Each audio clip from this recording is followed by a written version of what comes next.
Good evening. Welcome, everybody. Welcome to the December 3rd edition of the Downers Grove Village Council meeting. We normally begin with the pledge, but before we do, hang on one second. I want to remind everyone there are agendas for tonight's meeting on the wall by the doors. There's a couple of tables along the wall or counters. There should be agendas there if you want one. They're there for you to follow. Secondly, as you can see, we have a very full room, which is great. We also have audio piped into the, lobby area. So if at some point you feel like you need a little fresh air or you want to sit out there, you will at least be able to continue to hear what's going on in the meeting.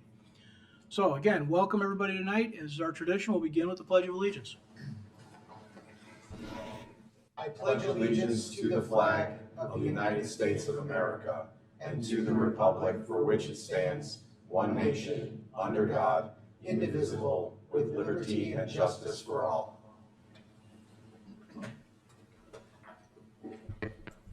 Rosa, would you please call the roll? Mayor Barnett, Here. Commissioner Jose, Here. Commissioner Sadowski-Fugit, Here. Commissioner Gilmartin, Here. Commissioner Glover, Here. Commissioner Tully, Here. Commissioner Davenport. Here. Welcome, everybody. Good to see everyone tonight. Item 3 on our agenda is proclamations. This is a point in the meeting where the mayor gets to say a few things in support of certain things, to highlight other things. Tonight we do have a proclamation, and it's kind of in keeping with the two we just had previously. We had one for Hunger and Homelessness Week. We had one for Small Business Week. This one is for Giving Tuesday. And what all of those things are together is kind of this time of the year, a reminder that we can double down on our community and ourselves and look for opportunities to give. Whereas Giving Tuesday was established in 2012 as a National Day of Giving, Encouraging Generosity. And whereas Giving Tuesday has been established as an annual reminder on the Tuesday following Thanksgiving. And whereas Giving Tuesday is a celebration of philanthropy and volunteerism, unleashing the power of people and organizations where residents across Downers Grove, Illinois, and our nation give whatever they can to organizations and causes that are meaningful to them. Whereas Giving Tuesday is a day when citizens work together to share commitments, rally for impactful organizations, work to build a stronger community, think of others, and give back to their community. Whereas on Giving Tuesday and throughout the year, it is important to recognize the tremendous impact that philanthropy, volunteerism, and community service make on our community and the lives of our residents. Whereas Giving Tuesday is an opportunity to encourage all businesses and residents of Downers Grove to serve others throughout this holiday season and to take this time to dedicate themselves to service throughout the year. Whereas Giving Tuesday encourages individuals to create meaningful impact through financial giving, volunteering, advocating, or through acts of kindness. Now therefore, I, Robert T. Barnett, Mayor of Downers Grove, do hereby proclaim Tuesday, December 3rd, 2024, as Giving Tuesday Day in the village of Downers Grove, and encourage all citizens to join the giving movement and celebrate together by giving back to the community in ways personally meaningful to them. Dated this 3rd day of December, 2024, Downers Grove, Illinois. Item 4 on our agenda, minutes of previous council meetings. Is there a motion? Mayor, I move that the council adopt the November 19, 2024 minutes as presented. Second. Any comments or questions? All those in favor say aye. Aye. Opposed? Passes unanimously. Item 5 on our agenda is a public hearing. We have a public hearing tonight concerning the 2024 tax levy. With that, we'll start this public hearing.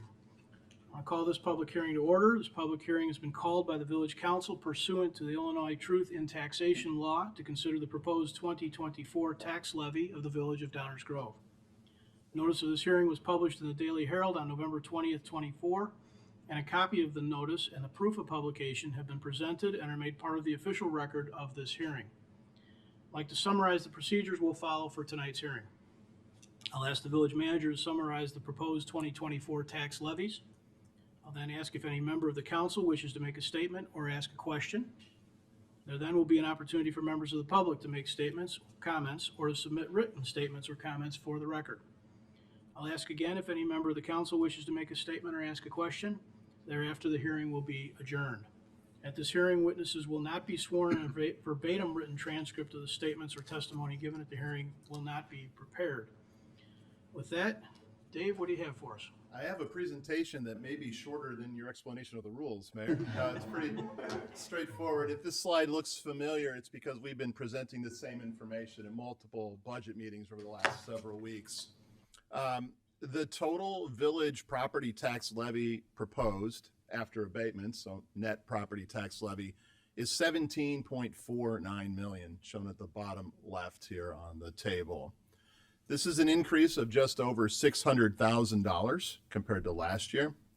This is driven entirely by the levy for required contributions to public safety pension funds, as you see near the right-hand side at the bottom. When you take all that together, it's about a 3.6% increase to the total levy.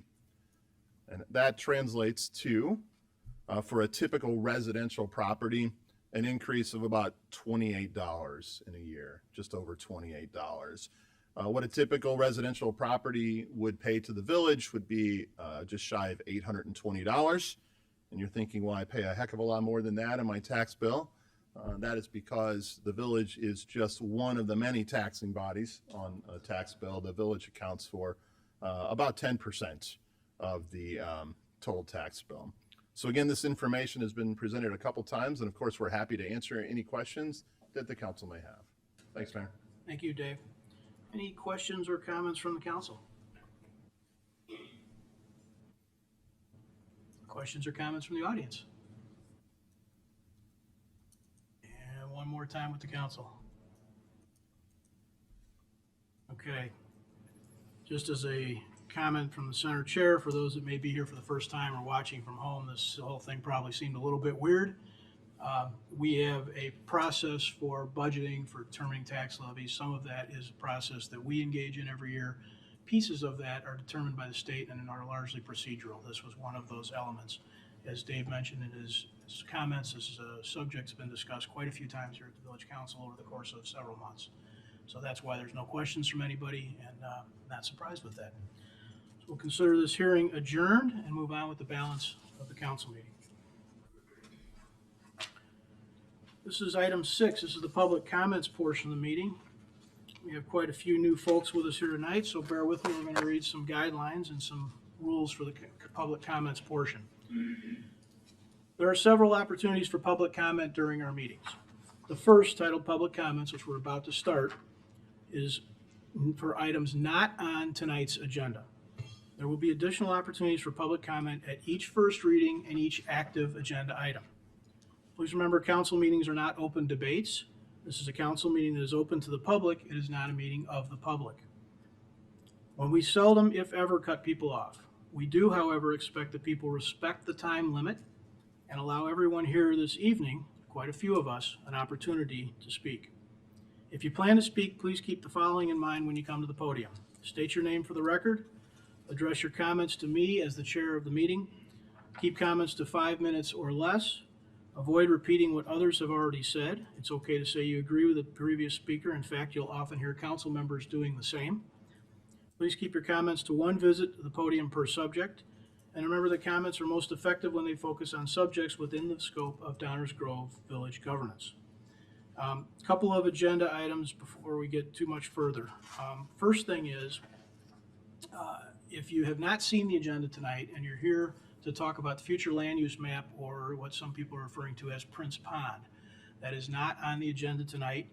The next opportunity that there'll be some public discussion and debate of that is December 16th at the Planning and Zoning Commission meeting, and that would be the best time to speak about that item again.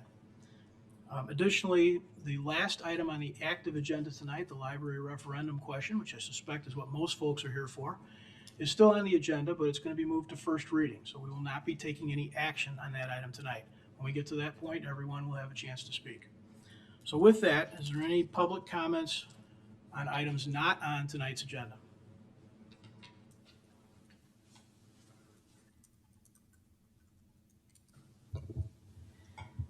My name is Robin Tryloff, and Mayor, with all due respect, since this is a time to speak about things that are not on the agenda, Prince Pond is not on the agenda, so I'm going to speak to it.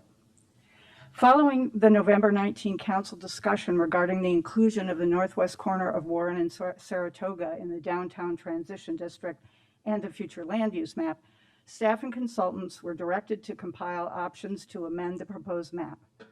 I'm here to continue my request that removal of these properties from the downtown transition area be included as one of those options. Although the change to include these 6 lots in downtown transition was made in 2005, that doesn't change the fact that the neighborhood is against this decision, and now is a good time to reverse it. On behalf of the homeowners around Prince Pond and on the west side of Saratoga, as well as those who deeply value this neighborhood's unique character, I ask that you remove the 6 lots at the corner of Saratoga and Warren from their inclusion in the downtown transition district and the future land use map. The comprehensive plan emphasizes the importance of preserving the integrity of historic neighborhoods, promoting new construction that complements the existing character of those neighborhoods, and ensuring that residential additions and renovations respect the scale and charm of established areas. Are those words just lip service? I don't understand how you can make that statement and then turn around and target the Prince Pond neighborhood for development. This neighborhood is a living testament to the kind of historic community and established character the comprehensive plan aims to preserve and enhance. The west side of Saratoga is home to beautiful historic properties, including one that is landmarked, and it is vital that this area not be disrupted by the encroachment of downtown-style development. It is my understanding that it is the village's general practice to have a road dividing downtown from residential areas. The western edge of downtown in this location should naturally align with the east side of Saratoga Avenue.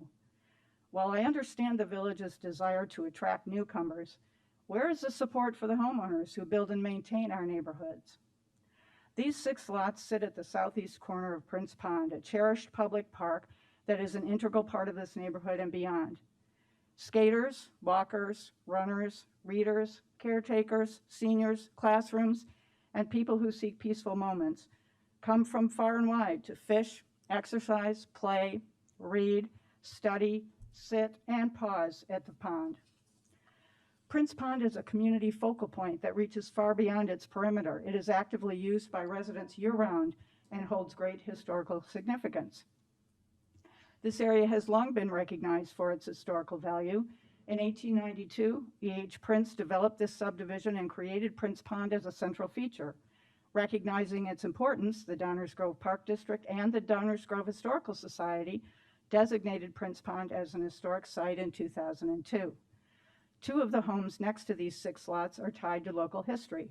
One of the houses was built by Charles Blodgett, the son of prominent local figure Israel Blodgett, and what was his barn next door is now a landmarked historic home, recognized by the Downers Grove Historical Society and a museum. The construction of commercial entities on these properties would be inappropriate and inconsistent with the character of this historic neighborhood. I keep hearing from council members, quote, "If you want a property protected, get it landmarked," close quotes. The inverse of that policy is that the rest of the village is fair game for development. This encroachment into a 132-year-old neighborhood is a warning to all neighborhoods bordering downtown that they are not safe from development. Please understand, Prince Pond is far more than just a residential neighborhood. It is a community resource enjoyed, valued, and used by residents from far and wide, and for many families enjoyed by generations. Are we as a community so development hungry that we're happy to eat away at the history and character that distinguish Downers Grove? Are you content with being nothing more than a bedroom community servicing Chicago? You are about to engage in development at Fairview Avenue and at Belmont. How much development is enough? If you believe more development is needed, why not look to other parts of the village that already have commercial development and establish a shuttle system between them, the downtown, and the train stations? That would make all parts of town more accessible to more people, reduce car traffic, and be more green. In closing, I reiterate, the Prince Pond neighborhood is a prime example of the very qualities the comprehensive plan seeks to protect. It is a long-established and historically significant neighborhood, and we want to ensure that the history and character of the Prince Pond neighborhood remain intact. For these reasons, I once again urge you to remove the 6 lots at the corner of Saratoga and Warren from their inclusion in the downtown transition district and the future land use map. There are some others here tonight who share my concerns, and I'd like to ask them to raise their hands. Thank you. Hello, good evening.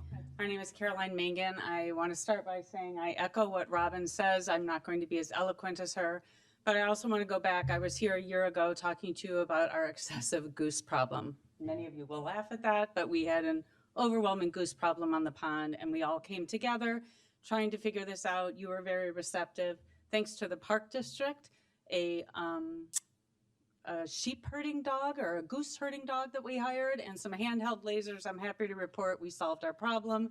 We had a lovely summer and a lovely fall, and I think we have control of it right now. That being said, to what Robin said, this is a community, and I do not live in a historic home, and I am new to Prince Pond, but you can't help but see what it is adding to the rest of the town.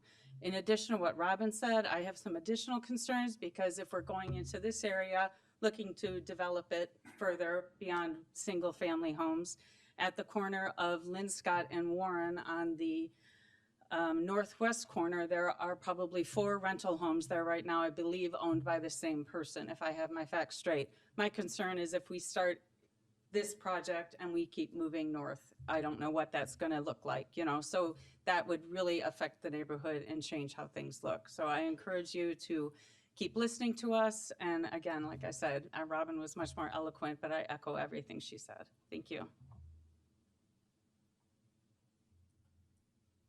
Hi, everyone. My name is Howard Hansen.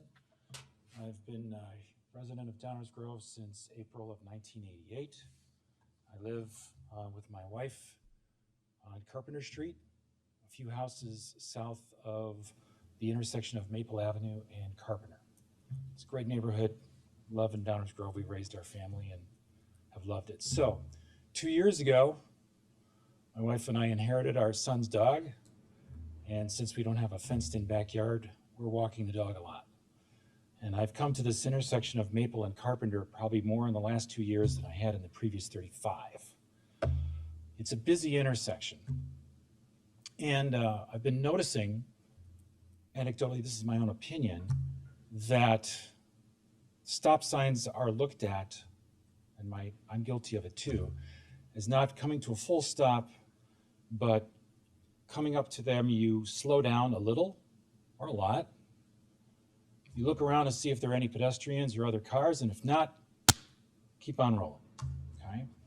So in these last 2 years, I see people slow down a lot and roll through at 2 to 3 miles an hour, and I see them slow down a little and roll through at 20 to 30 miles an hour, particularly for the cars that are coming from Main Street. And the topography is this is a low point, so 3 out of the 4 directions are coming downhill. So I'll be there particularly at nighttime because it's lit but not great. And I'll be walking the dog and I'll come up and I'm obstructed by the vegetation on the house at the corner, and people coming from Main Street don't see me.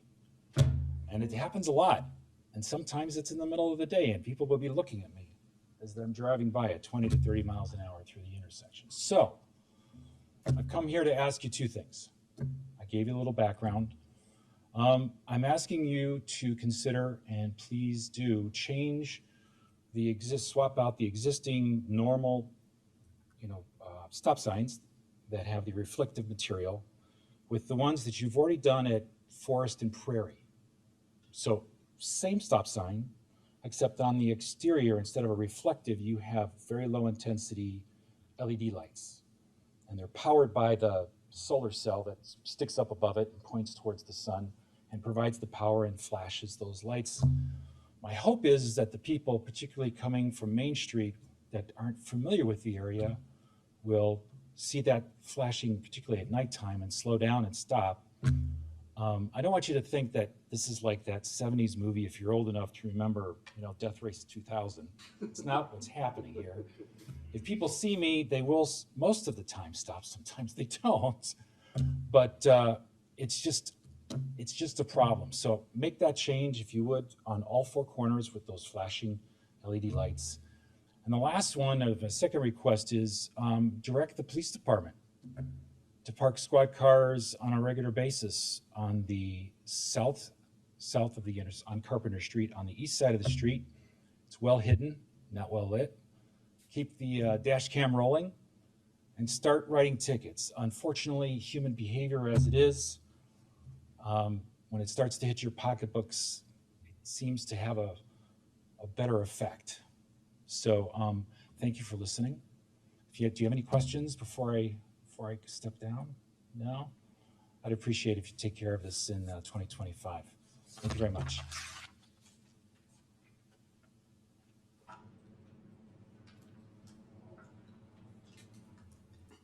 Good evening, Mayor and Council. John Ladon, 1930 55th Place. I was reading many of the emails just before and after the November 19th meeting. I'd just like to clarify a couple points.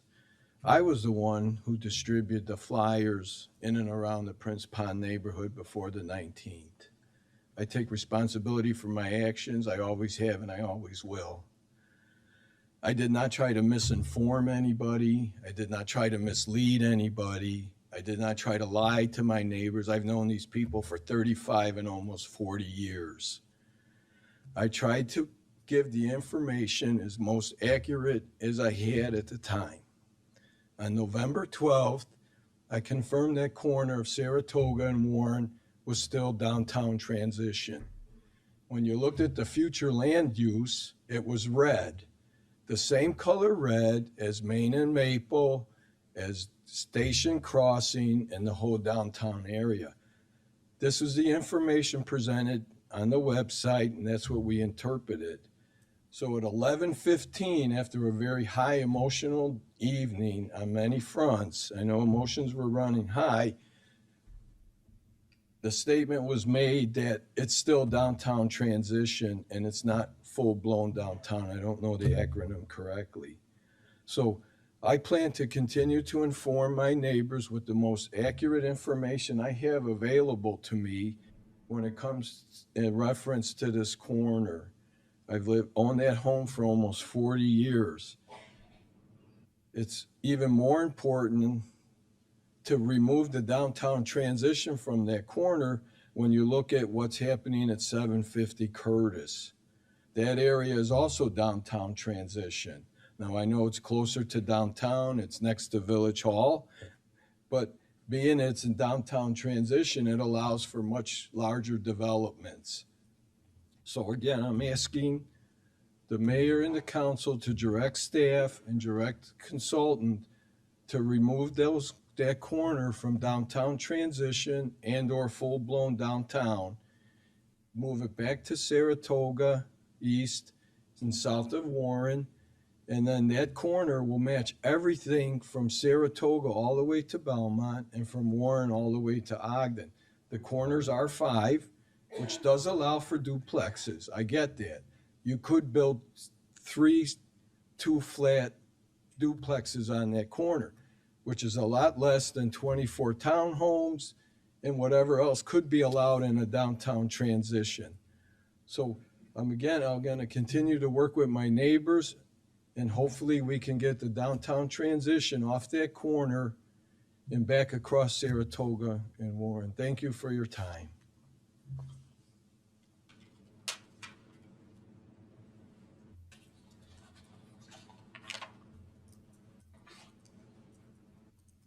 Mr. Mayor and Council. My name is Ken Hammer, and I'm a lifelong resident of DG. My wife and I were referred to in the last meeting as the old couple that left early. At 9:30, we had to cash it in. We live at 1205 Franklin Street in Downers, at the corner of Saratoga and Franklin, in a landmarked home. We were among the first families to participate in the historic home program probably about 20 years ago. And we were early adopters of the historic home. I think we were the 5th one. This neighborhood is precious. And I think that a lot of things have to be looked at, including the traffic patterns on Saratoga, which are ridiculous now, and the parking on Saratoga, and the traffic on Warren Avenue.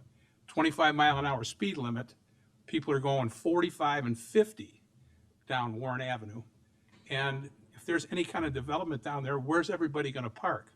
The Oak Tree Towers people are already parking 7, 8, 9 cars overnight on the street across from Oak Tree Towers. I urge you to take this section out of the downtown transition area. Let it be residential. It's a great neighborhood, and these old homes can't be replaced. Thank you.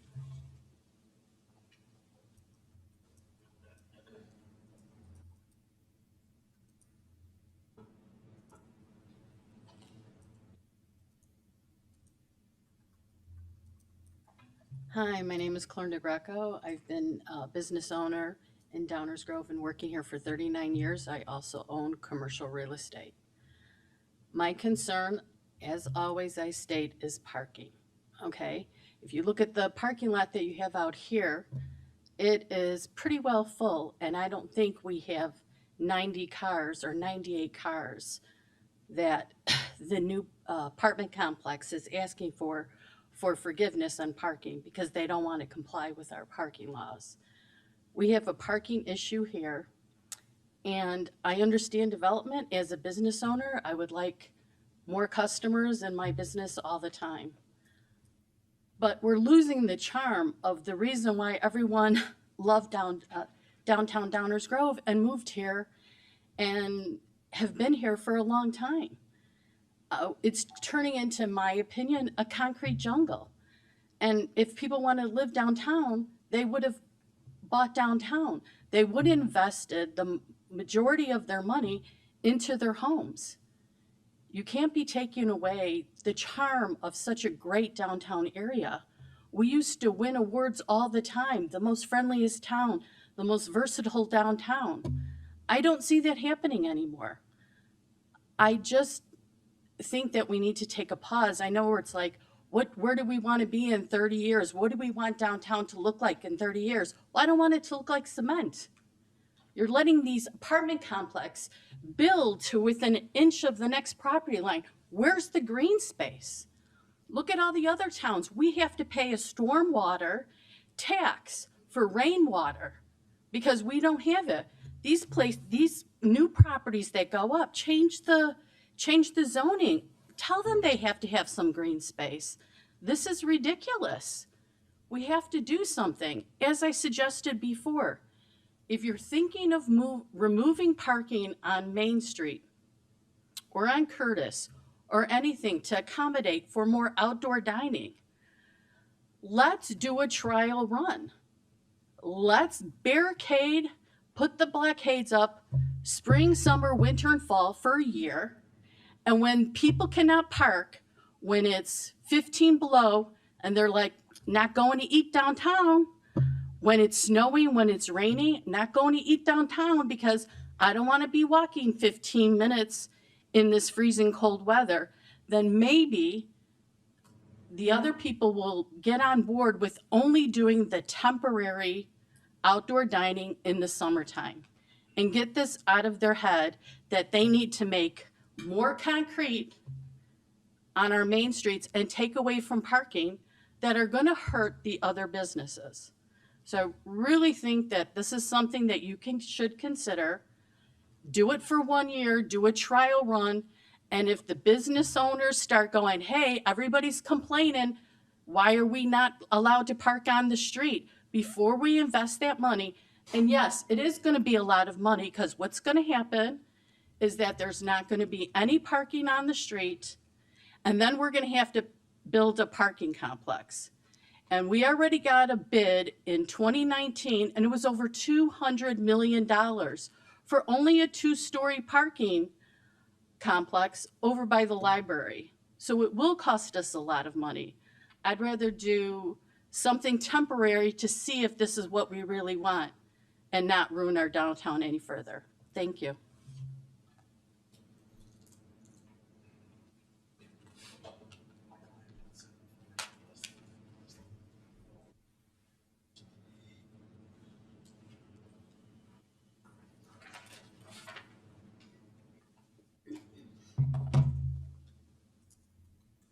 David Rose. We saw at council's last meeting the chair and other members take umbrage at residents voicing distrust of council words, decisions, and actions. Not surprisingly, it wasn't difficult for the chair to identify examples of why residents might be distrustful. The stain of Longfellow fiasco, to name one of the more prominent, runs deep and will require much effort to be overcome. Much of the distrust stems from council's relentless pursuit of so-called economic growth. and the resulting impacts growth is having on village life. I've often previously observed that the need for growth is driven by past councils' failures to collect sufficient tax to cover expenses, most notably long-term expenses such as the pension fund obligations and the money needed to pay for building this new facility. Recent council solutions encourage more and richer taxpayers, both residents and businesses, to reside in Downers Grove. Key related motive for growth is to try to keep up with the neighboring municipal Joneses with respect to villages, schools, park district accoutrements, and the like. And of course, there's the ever-present motive for council to proclaim what a wonderful job it's doing in its operations. Perhaps the most foundational reason of all, the universal belief, especially among politicians, that growth is good. This evening, we'll be discussing several items that provide further opportunities for residents to be distrustful. I note two in particular, the discussion of the proposed development on Lot 2 and the proposed ESP. The two are linked in that they reflect, again, as has been the case in all council's growth decisions, that its bastardized definition of environmental sustainability allows it to ignore the implications of adding to the human population, physical structures, and vehicular population of Downers Grove, while remaining oblivious to the impact such growth has on Downers Grove ecological sustainability, a fundamental aspect of which is Downers Grove's overall use of resources. I would remind that council's definition was put forward in response to my pointing out that the prior chair regularly asserted Downers Grove was meeting its goal of being a steward of environmental sustainability when the goal was undefined. To fill that gap, council proposed a definition of buy green whenever possible. Close inspection reveals that definition is hardly helpful and that one is free to define both green and whenever possible as one chooses. In discussing land use, parking issues, traffic congestion, past growth decisions, such as the Longfellow fiasco and the construction of this facility, plans for future growth, such as Lot 2 and those mentioned tonight, keeping Downers Grove's somewhat small town suburban feel or balancing preserving open space with development, I do not hear concern about or effort to assess the impact on resource usage. I almost always hear concern about property prices and taxes, or sales taxes, hotel taxes, food and beverage taxes, but I don't hear about matters such as the impact on, say, carbon dioxide emissions. Why mention CO2 emissions specifically? Because as signatory of the GRC protocol, Downers Grove joins its fellow signers committing to reducing emissions by 50% from 2005 levels by 2030. Yet I don't detect that in any of the planning efforts thus far.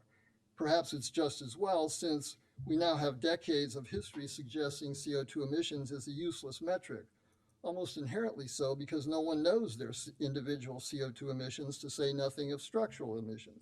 So how does anyone determine if they're reducing those emissions enough and fast enough? A relevant example, a TV ad for an electric luxury car, a Cadillac priced between $60,000 and $80,000, clearly was intended to appeal to the well-to-do environmentally concerned buyer. But it's a luxury car with all the trimmings. That is, the buyer is encouraged to ignore the CO2 emissions embedded in the device itself and those generated by everything needed to permit every car to travel the nation's highways and byways. So how much is one's EV caddy really helping protect the environment? We saw precisely the same kind of narrow focus of attention in Council's discussion of building this facility. Council talked about the reduced CO2 emissions its use would generate once solar panels were installed. But Council ignored the emissions of everything else associated with the building's construction, the materials, the workers, the construction equipment and tools, the fuel, and so on, to say nothing of the teardowns and the construction of the panels themselves. And most importantly, Council also ignored and continues to ignore the offsetting impact on total village emissions resulting from the additional population of the new multifamily building to be constructed on the property the council sold to help pay for this facility. The metric that should be tracked instead of carbon dioxide emissions is energy usage. That's what needs to be reduced. Of course, nobody wants to touch that one with a 10-foot pole because no one wants to reduce energy usage. The whole post-World War II suburbanization of the country, of which Downers Grove is a part, began at a time when the U.S. was the world's leading oil producer. Only now are Americans beginning to think about the ecological sustainability of a suburban way of life. Council's last meeting discussion of land use presumed ongoing reliance on cars and other such machine-driven modes of individual transport. That discussion also presumes continued stability and sustainability in the economic relationship between Downers Grove and the outside world on which the village depends. That is, the sustainability and stability in their land use and their continuing capacity to provide Downers Grove with the people and resources required to maintain our way of living. In short, residents and almost all Americans behave as if the energy they need will always be there. Will it? Is there enough to maintain our way of living in Downers Grove? Is there enough to increase the number of people and businesses residing in Downers Grove, given Downers Grove's way of living? If council continues to pursue growth without trying to address those questions, residents have every reason to continue being distrustful. Thank you.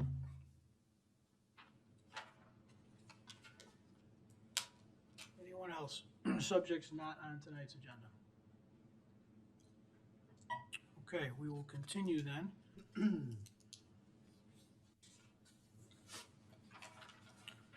Let's move on to the consent agenda. Is there a motion? Mayor, I move that the council adopt the consent agenda as presented. Second. All those in favor say aye. Aye. Opposed? Passes unanimously. Item 8 is our active agenda. This is the list of items on which we plan to take action tonight. These are items we have discussed at least once prior, sometimes multiple times prior, but these are items on which we do plan to take action tonight. As a reminder, the last item, Resolution 2024-10593, which has to do with the library referendum, is being moved to first reading this evening. So with that, is there a motion concerning the 2025 budget? Mayor, I move to adopt an ordinance adopting the fiscal year 2025 budget in lieu of passage of an appropriation ordinance as presented. Second. Any audience comments or questions on the 2025 budget? Council comments or questions?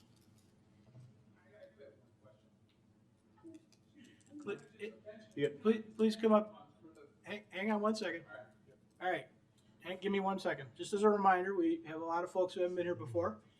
There are people watching at home on TV, and there are people that are going to want to come back and review this meeting again. So if you have a comment, or in the period where we're allowing that, please come on down to the podium. I'm new to this public Yeah, stuff. no problem. Who manages the pension funds? You know, how often are you guys looking at the manager of those pension funds and the performance of those funds? This has been a very booming period the last several years. And it seems to me that those are pretty big contributions, They are. which means there's probably a shortfall. They are. Thank you. Anyone else? Comments or questions on the budget? Council comments or questions? Greg? Thank you, Mayor. I'm going to look to staff on kind of throwing this one out there. This is a little more first reading-ish. I apologize for that. But the fire pension boards have all been consolidated statewide, if I'm not mistaken, right? In terms of managing the investment side only, yes. Got it. And on the, is that also going on the police side? It's in process.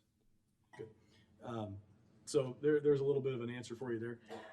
In terms of this body, we monitor what's going on with the investments and the percentage of funding very regularly.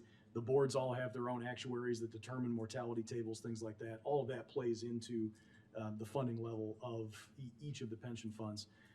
And the most important part is, from this body's perspective, we make the required contributions without fail, like clockwork. And you know, our first responders work incredibly hard. They put their lives on the line, their bodies on the line. They earn every benefit they get. And it's our job to make sure that the funding is there to provide those benefits, and that's what we do. Bottom line, we are doing everything we need to do under state law, and getting up to that 90 and then 100% level is required by the pension funding ramp. Sorry for the detour on the pension stuff. Thank you. No worries. Chris? Yeah, I would just add, as a council, we made a decision to leverage some additional dollars that we had to smooth out the taxpayers' contributions. So while those numbers look big, based on the concept that we have had some good years, this council has been frugal, knowing these commitments are our responsibility. And so we've leveraged extra dollars to sort of smooth those contributions over time. we'll talk more about what that looks like moving forward, but I think it's important to note that we are keeping a very close eye. Staff and our team does an amazing job at keeping us abreast on that, and I think that, you know, the numbers are what they are. We have that responsibility, but we are planning for that in a way that I think benefits our community. Thank you. Thank you. Martin? I'll just add to that and say that everything they just said, we've been doing since at least 2001 by my count, personal observation. No shortfalls, required contributions are made, and careful planning is made to make sure that we're meeting what is required by law. Anyone else? If that's a subject that's of interest to you in the budget book, I don't have mine in front of me, so I don't know, can't point you to a page, but there is a section that deals with this in some more detail. It gives some long-range estimates. It gives you some growth curves. There's also some commentary about percentage fund requirements and some of the law behind that. So there's additional information in that budget book if you're looking for it. All right, with that, Rose, would you please call the roll? Commissioner Jose? Aye. Commissioner Sadowski-Fugit? Aye. Commissioner Davenport? Aye. Commissioner Tully? Aye. Commissioner Glover? Aye. Commissioner Gilmartin? Aye. Mayor Barnett? Aye, that motion passes unanimously. Is there a motion concerning a special use? Mayor, I'm I sorry, move. accessory use. Sorry. Mayor, I move to adopt an ordinance authorizing a special use to establish an accessory use before the principal use is established at 3131 Finley Road as presented. Second. Any questions from the audience? Questions or comments from the council? Rosa, please call the roll. Commissioner Jose? Aye. Commissioner Sadowski-Fugit? Aye. Commissioner Davenport? Aye. Commissioner Tully? Aye. Commissioner Glover? Aye.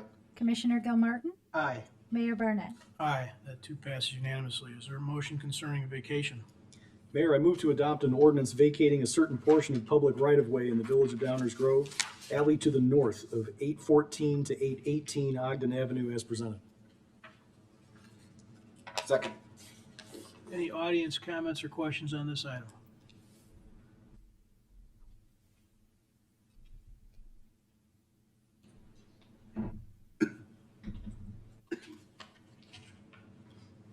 Mayor, Commissioners. Mayor, Commissioners, thank you. Brandon Thiel. I had emailed you all some information this morning. I hope you had a chance to check it out, but I'm just going to kind of recap what I talked about. Regarding this development, I still don't think it's consistent with every other drive-through that is abutting residential property on Ogden Avenue. I know there's been some comparisons to a number of different properties, such as Fresh Time, where the alley behind the building is connecting the two side streets. The commissioner mentioned his experience with the Steak and Shake development. I posit that's not a cut through if you have to go through Orchard Brook, because it's about 8 turns and a mile and a half and pretty out of the way. In fact, if you plot a course on Google Maps from Steak and Shake to the hospital, it recommends you go up Washington as a secondary route. I've noticed that the McDonald's at 225 Ogden, the Brown's Chicken at 236 Ogden, the Dunkin' Donuts at 522 Ogden, the Popeyes at 621 Ogden. These are all U-shaped or even single entrance direct in and out of Ogden properties that have no side street access. A strip mall, which isn't the same use case as a single standing building, McAllister's exits their drive-through towards Ogden. Panda Express, which is also a strip mall in a commercial area, which is not abutting any residential property, turns onto Main, so it's basically only Ogden access since there's a strip there. Mr. Submarine at 1322 Ogden, the drive-through exits directly to Ogden. There's no way for the traffic leaving the drive-through to get to the side street access there. Dunkin' Donuts at 1931 Ogden is a U. Culver's is a commercial area and has no residential properties abutting. Starbucks as well, which is basically bound by the high school and some other commercial properties. McDonald's at 2535 Ogden, another single entrance circle around the building. All of those would seem to me that it doesn't make sense to have these 3 entrances and exits for this particular development. Regarding Downers Grove police enforcement in our area, I submitted a FOIA request. In the past over 5 years, there's been 0 enforcement at all on any of our areas from Elm Street and Washington from 39th to Ogden. And in fact, only one warning was issued on the entire length of Elm Street for that time period, and a number of citations issued on Washington, mostly down by the police station here. Speaking to some of the concerns that commissioners had regarding comparisons to other Andes locations, the Naperville Andes side street access goes onto a dead-end street and can have no through traffic. I appreciate the ease of access and transportation that Ogden affords all of us, but I've also seen firsthand the risk and danger that cut-through traffic poses to residents on both Elm and Washington, and certainly people who are using Wallingford Park on Elm Street. As a small business owner myself, I understand that the business is wanting to be open to developments, or the village is wanting to be open to developments, but I take a little bit of issue creating a development that's going to negatively impact the safety of the community around it, especially using my tax money and these TIF dollars, considering this is going to take about 20 years to repay the $1.4 million that the village is offering for this development. This is something that the residents of this neighborhood are going to be dealing with for quite some time. So I think it makes sense to try to get it right. And for those that appreciate the product, I would hope that, that while they won't have to drive as far to get a jackhammer, the duty of a commissioner is to balance the safety of its residents, the development of the community, with your personal desires there too. So that is my statement. Thank you for your time.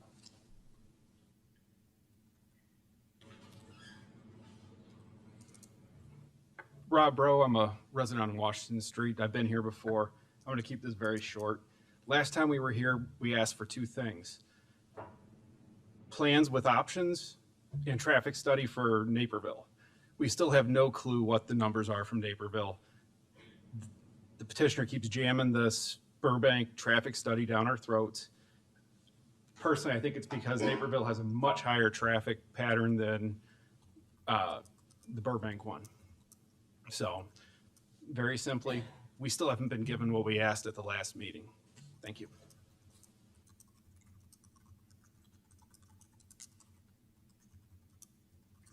Oh, I forgot my hat. I'm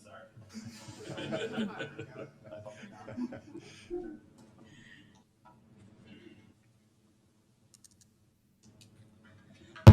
Good evening. My name is Paul Quilly. I'm a resident at Elm Street, just north of Ogden, also concerned with the Andes development. Biggest thing that we have tried to do in our single family home to try and know a little bit more is to reach out to the Naperville location about what is their typical closing and how that is in regards to curfew that has not really been addressed in any past meeting.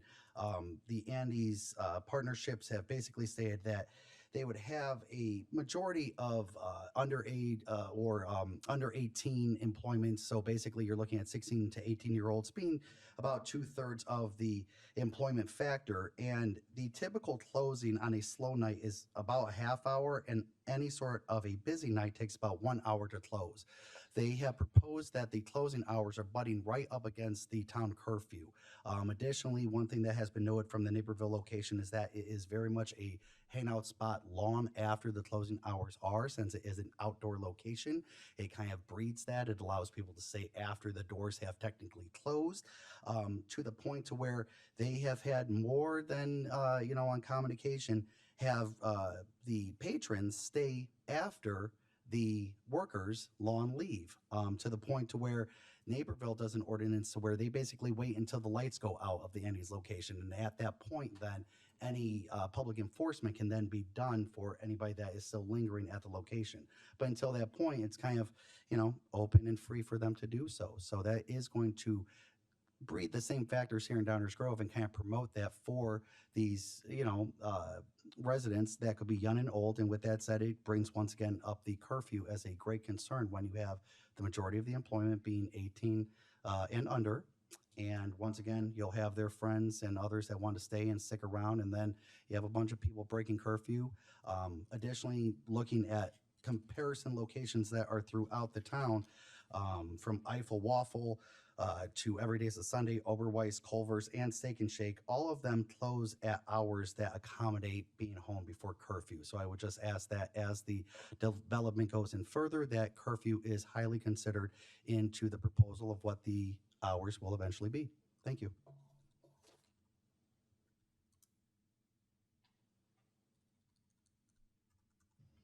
Others on this agenda item? Council comments or questions? Martin? Thanks, Mayor. Well, at this point, there's actually several items that pertain to this development.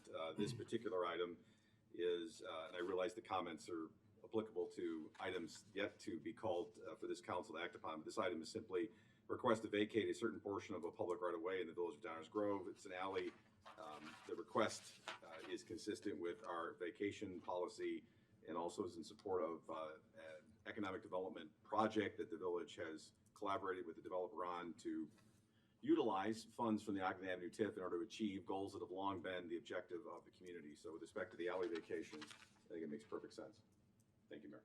Thank you. Anyone else? If I could, Mayor, just building on Commissioner Tully's mention of our vacation policy, just a reminder to the council that according to that policy, 6 affirmative votes are required for a vacation. Thank you. Anyone else? All right. As Commissioner Tully pointed out, we have 4 ordinances here. This one plus the next 3 that are all related to the development on Ogden Avenue, sort of commonly known as Andes. Oh, man. Sorry, guys. I'll try it better. As Commissioner Tully pointed out, we have 4 ordinances coming up. The current one that we're talking about plus the next 3 that are all related to what's commonly referred to as Andes on Ogden Avenue. I just want to let people know my thoughts on this. I'm planning on voting against this. I think I'm in the minority. And it is not an anti-Andes. It's certainly not an anti-custard thing. But as was mentioned before, and as my colleagues and others who have been watching this has heard from me, this has a big chunk of public money. Many of the things that we consider from a land use standpoint are effectively by right. Even a special use in many instances is pretty much that way.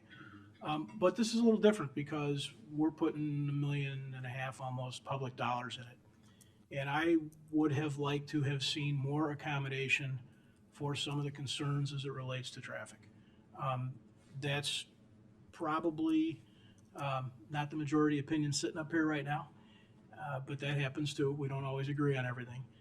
So I just wanted to state that these are enabling ordinances for that redevelopment agreement, and I don't think we should be doing that. So it'll be probably the Lone Ranger negative vote up here, but I just wanted people to understand what's behind that. Any other comments? Leslie? Yeah, actually, I have been struggling back and forth with this one for a while now. As I'm sure you saw in the previous meeting where we discussed this, I was one of the ones who wanted to see an option where we took away the access on Washington Avenue to try and push some of that traffic onto Elm, mainly going to Elm because there is a business that is actually next to the Andes, so essentially in between Elm and Andes, that currently has a parking lot that faces Elm and is using that access point. I also wanted to see an option where we would have a more accessible drive-through.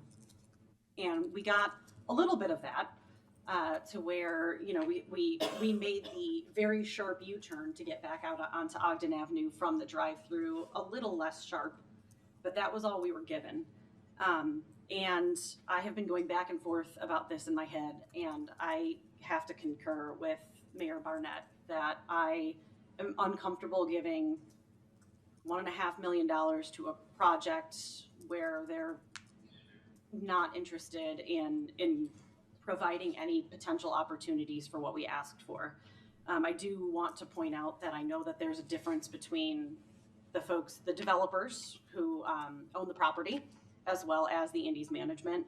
And from what I understand, the Andes management was not interested in showing us any other opportunities or any shift in the building to make it a little bit easier for us to get back out onto Ogden.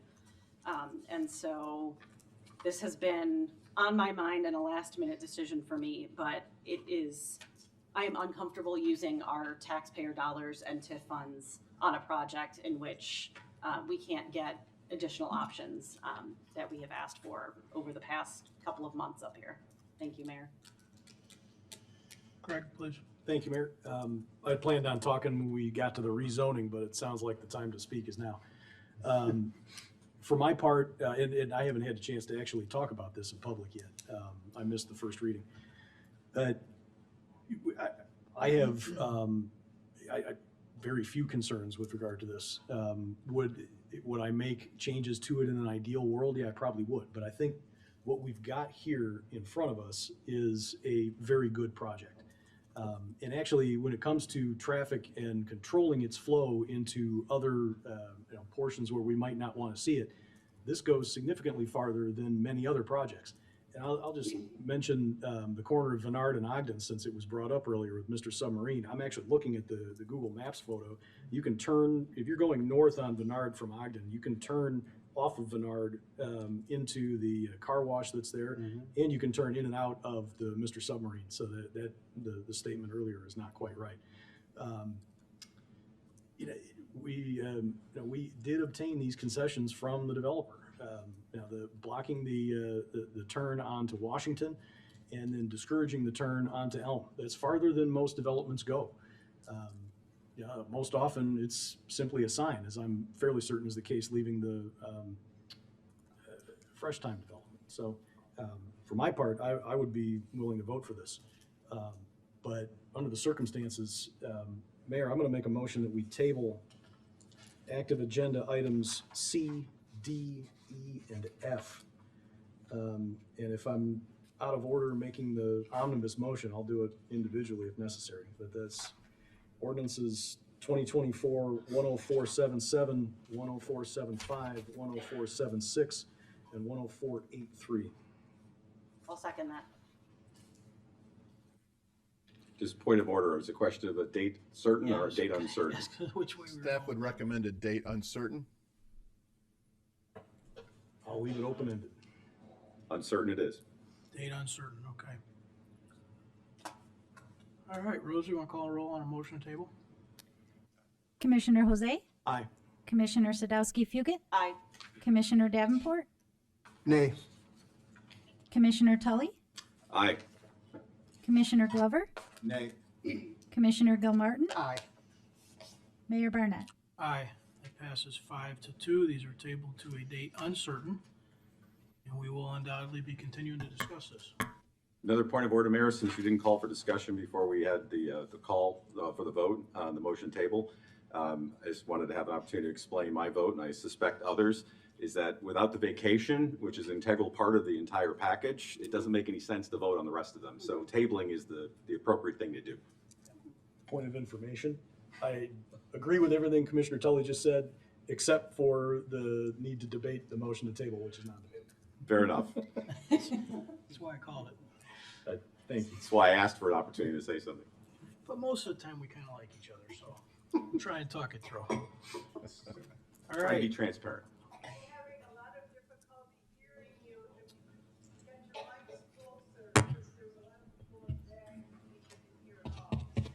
Is that all of us or just some of us?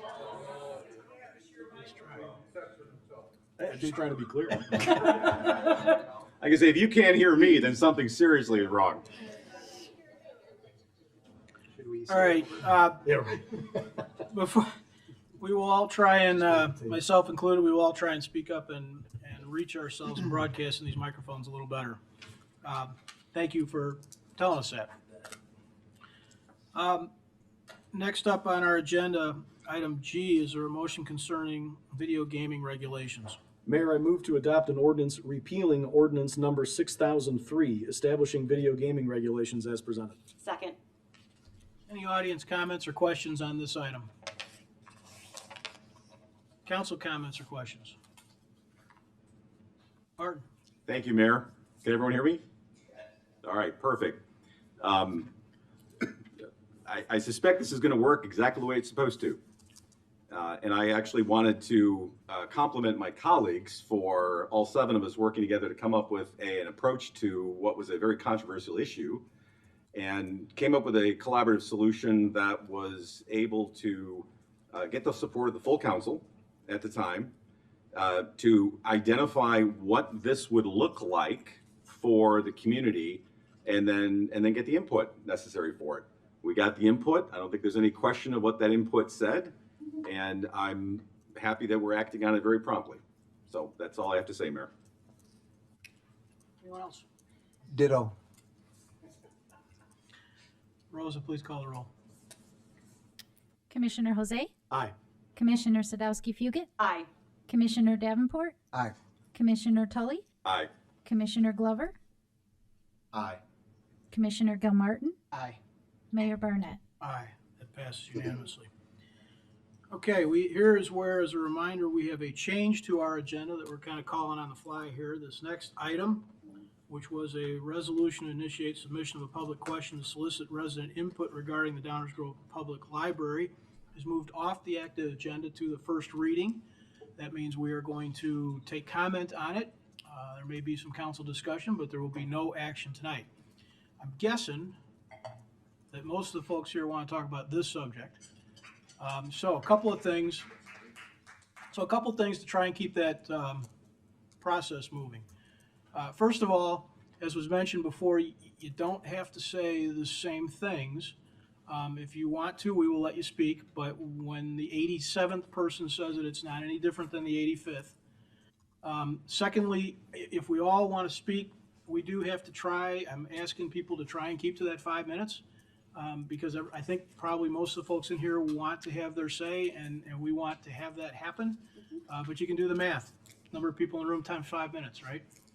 The last thing is, I'd like to, we normally have people just sort of come up as they want to, and they sort of look at each other and decide who should go next, sort of thing. There's a lot of people for that and a big room for that. So if you're planning to speak on this subject, we're going to start taking public comments on this item. But let's create a line down the middle of the room here, and then just folks come to the microphone as you get your 5 minutes in, and then go file back to your seat. But I think that might be better than just kind of randomly approaching the microphone. So with that said, we'll now take public comments on this item. Good evening. My name's Kylie Spahn. I'm speaking tonight with regards to the proposition to place a non-binding referendum question on April's consolidated election ballot, seeking to separate the DGPL from the Village of Downers Grove and for the DGPL to operate under an elected Board of Trustees. I strongly oppose this proposition. The claim that there are issues with the Library Board is a false narrative. The Village Council does not have a Library Board problem. It has a mayor appointment problem. One of the perks of being mayor is to have the discretion to nominate candidates to the village boards and commissions. The process of nomination is as follows. Each village-appointed board or commission has a candidate committee. The mayor and mayor pro tem determine shortlists for each committee. Village council members are then given the shortlists and are assigned 1 to 2 committees per council member. Each council member selects their top choice for the position, and those names are circulated to council members before approval. If there are no objections, the nomination moves forward. That process was not followed in the case of 2 controversial appointments to the Library Board of Trustees by Mayors Tully and Barnett. For over 130 years, the Library Board of Trustees has operated as a non-partisan board whose leadership has led to a nationally acclaimed and an award-winning library. The process for nomination was standard procedure, that is until the appointment of Art Jarros by Commissioner Tully, who was mayor at the time. Over 500 emails were received by the Village Council opposing the appointment of Art Jarros. Instead of listening to the concerns of constituents, Commissioner Tully nominated Art Jarros without the normal process. In fact, Art Jarros never even applied for the position of library trustee. The council at the time rubber-stamped this appointment. Mayor Barnett was one of those commissioners. Art Jarris's role was to cause division and discord as he attempted to force his ideological beliefs onto the board. His unethical behaviour led to his removal and a subsequent lawsuit which cost the Downers Grove taxpayers tens of thousands of dollars in legal fees. Art Jarris was chaos agent number 1. Enter chaos agent number 2, Bill Nienberg. Mayor Barnett also did not follow nomination protocol. However, it was a little different. Bill Nienberg was a mid-term appointment, not a regular timed appointment. Mayor Barnett made the call on his own to nominate Bill Nienberg. No other names were circulated, even though there were other applicants for the position. Mayor Barnett nominated his longtime friend and campaign fundraiser to the position of library trustee. Like Art Jarris, Bill Nienberg's appointment was intended to sow discord and to hamstring the library's mission to provide services to all members of the Downers Grove community. Bill Nienberg was removed due to code and ethics violations. To this day, Mayor Barnett and Commissioner Tully have not accepted responsibility or accountability for their actions in attempting to politicise the DGPL. Instead of a proposition to divorce the DGPL, I suggest the Council starts at the core of the problem, the process of mayoral appointments to boards and commissions. I have some suggestions. All applications must be made online and be position specific. All applications are only valid for the open position. Applications do not roll over. Eliminate the volunteer call list for board and commission positions. All applications will be accessible by every member of the council. All council members can nominate to a shortlist their candidate of choice. Shortlisted candidates will be interviewed by the council and recommendation made to the mayor. The council will notify the public of the nomination a week before the vote in order to receive feedback from Downers Grove residents. The mayor will then officially nominate the candidate and the council will vote. These are just some ideas I have that would make the process more transparent. In conclusion, before such a drastic measure is taken to fix a fabricated problem, there needs to be reform of the current system of appointments to village commissions and boards. The mayoral discretion is not a transparent process. The appointments of Jarris and Nienberg were not done in good faith. This resolution to divorce the DGPL is neither transparent nor an act of good governance in the community's best interests. Please fix the core problem with the Village Council. Please make the nomination process transparent and fair. Thank you for your time.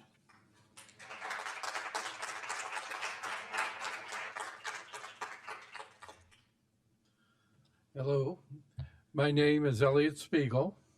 I've been a resident of Downers Grove for 10 years. Before that, a resident of the Lisle area for 36 years. I am not in favor of the advisory referendum on elected library board because I believe it is a solution based on a non-existent problem. I watched a stream of the November 19th council meeting and the discussion by the board to move this on today's agenda. The only thing that everyone agreed on was that we have a 5-star library. Why do we need a change in governance if we are at that high level? Before I go into details on my reasons, I want to go into my background on library governance. I was elected to the board of the Lisle Library District and re-elected. I was president for several years. I was on the board of the Suburban Library System and its successor, the Metropolitan Library System. Downers Grove was part of those systems. I was chairman of both boards for several years. The Metropolitan Library System consisted of 86 elected and appointed public library boards and over 1,000 school, academic, and special libraries. We provided interlibrary loans and delivery, computerized catalogs, the SWAN system, group purchasing, and education for library staff. The executive director, members of the board, and I, as chairman, mentored various public library boards, both elected and appointed, when they had problems functioning at optimal levels. There was very little difference in the number or particular problems with either an elected or appointed board. All boards have times when mistakes are made. If Downers Grove had a problem that was controversial and canceled, they still had hundreds of programs that were conducted and appreciated. If they had problems with a particular board member, they have had successful and dedicated boards over decades of service. If they've had disagreements over books and media, it's part of the territory. It's not whether they're elected or appointed, it's the results. Our five-star library is the result of continued good governance. I respectfully ask again that the Village Council vote against this referendum.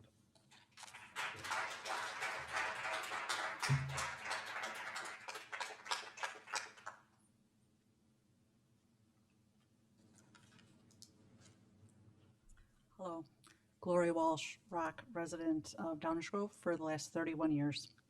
I'm concerned about the rushed pace with which the library's referendum question is moving through the council. Commissioner Davenport stated at last month's meeting, if I don't bring it up, we don't have this discussion. But there's a difference between bringing up an idea for council discussion and bringing it to the soonest possible public ballot. Without information gathering, there can be no substantive discussion either among the council or the public. The petitioner has stated that this is really a pretty simple question, even though, as he said, it has been on his personal agenda since April 16th, which is more than 7 months ago. The only accompanying analytic information given to the council was that half of Illinois' libraries have an elected structure. Given the huge differences in rural, urban, and suburban Illinois libraries, this is not particularly helpful. This referendum question is not a mere opinion poll. Downers Grove voters are smart. This community takes referendum questions seriously. Putting this question on the April ballot is, without any information for citizens, is not good government, nor is it in line with past council practices for previous referendum questions. I asked the commissioner in email why the rush for the April ballot, and I received this answer. This question should be asked when this council decides to ask it, not delayed for possible actions by future councils. March 2026 would be the next election opportunity if we are to delay. I'm thinking that March 2026 doesn't sound so bad. There's only one library board position expiring before March 2026, so I still don't understand that rush. I don't feel the commissioner can have it both ways, saying that this is just a simple question, but also a question of such vital importance that it must be brought to the voters right now, even if we don't have all the information and context. The hyperbole and drama talked about at the last meeting comes, I think, from this unnecessarily rushed strategy, not perhaps from the question itself. I am curious in learning more about this question and its possibilities for the community. Right now, I don't know enough. I asked the council, since you have voted to discuss it, in what observable, concrete ways has the Downers Grove Library Board not been sufficiently transparent, accountable, responsive, or representative of the community? How would an elected board improve these metrics, issues that you have highlighted on other meetings? As intelligent voters, the community would be asking these same questions with such a referendum on the ballot. What is the problem to be solved? At the last council meeting, one commissioner stated that the library board should be a direct reflection of the community it serves. The assumption is that electing the board will attain that. With all due respect, I look at you, our village council, and I don't see that elections have done that. As any one of the 51% of women in Downers Grove, or any of the 6 to 8% of Downers, or any of the 6 to 8% of Downers Grove residents who are not white, we can see electing community boards does not guarantee a direct reflection of the community's identity. In fact, the appointed Downers Grove Library Board is currently a much more accurate reflection. So perhaps the issue is not identity representation. Perhaps the goal of election is to be more representatives of ideas of its citizens. As a librarian myself, I can tell you, libraries are all about representation of ideas, ideas that reflect, inspire, and challenge all the citizens of the community. The current library board supports this core library value. If a goal of the referendum question is to elect board members who wish to limit the representation of ideas in the library, then I am against it. Electing the library board would likely affect the board makeup. It would change the candidate pool through campaign funding access or limitations, personal service ideals, and leadership ambitions.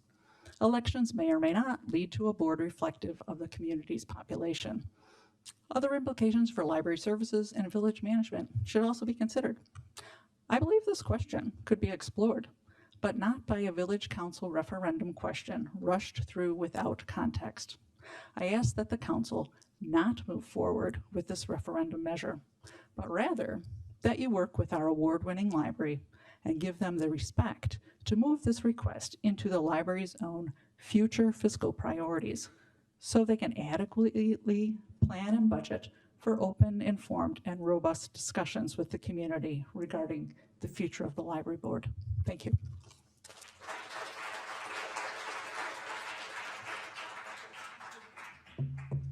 Hi, Ed Pollack, Downers Grove resident. When the topic of the referendum for the library was raised, I had two simple requests: describe the benefits and explain the costs of this change. Seemed pretty simple, pretty straightforward. What are the costs and benefits? Not a single person who voted for this referendum or voted to advance it, not for the referendum, vote to advance it, offered either one of those. Now, I understand you don't need to talk about costs and benefits just because a member of the public asked you to. I expect you to do it because that's the right way, it's the rational way to evaluate a new idea, a new proposal. All of you wanted to push this through, read from the same script, and said you just wanted to have the discussion. I found that a very ironic comment, considering that part of having a discussion requires you to present your side of it, and that's exactly what you did not do. As part of justifying the need for doing this, Commissioner Davenport asked the question, or asked why this question was not asked a long time ago. The answer, of course, is very simple. It was asked. This library was set up 130 years ago. They had discussions on governance, and they decided on the structure we've got. In fact, you talked about how many libraries in the state of Illinois. If you look at DuPage County, which is a better peer group for us, 2/3 of the libraries in DuPage County are set up using the same governance structure that we have here. Only 1/3 are set up as district libraries. So I think that's a much more pertinent benchmark to look at. So the question was asked and answered. The result, I don't have to repeat. Everybody's talked about it. It's a 5-star library. It means it's among the best libraries in the country for a community of our size. It draws the public to downtown, which increases business. It draws people to come live here. In 2010, the University of Pennsylvania did a study on the economic value of libraries. Among their findings, they found that property values of towns with libraries had homes that were valued 7.7% higher than communities that did not have a library. And that's after doing a regression analysis to remove factors that are going to vary from place to place. So that means an attack on a library not only hurts the community, it'll actually hurt the property values and therefore lower the property taxes that we use to run the village. When you have a very successful institution like this library and you want to make a change, the onus is on the person proposing a change to provide a justification for the change. I heard no justification other than you want to do it this way. So rather than spending all that money, I have some very simple alternatives. It would cost absolutely nothing and be far more effective with aligning the library board policies and the village policies. Simple answer is talk to the library board. They're very reasonable, intelligent people. You appointed every one of them. You know them. Talk with them. So specifically, I'll propose that the village council holds a periodic joint session with the library board. You can talk about all these issues, settle these disagreements. If that gets too difficult because of the public watching as you're having these discussions, you could certainly do it as a joint executive session. Or even simpler, the village council could appoint a representative, maybe even the mayor, meet with representatives from the library board, maybe even the board president. You could have those meetings at any time at no cost without disrupting or damaging our great library. You were elected to work with all parts of the community. I'd like to see you work with the library board instead of battling against it. And remember, if this is on the April ballot, there will be other choices to make on that ballot as well. Thank you.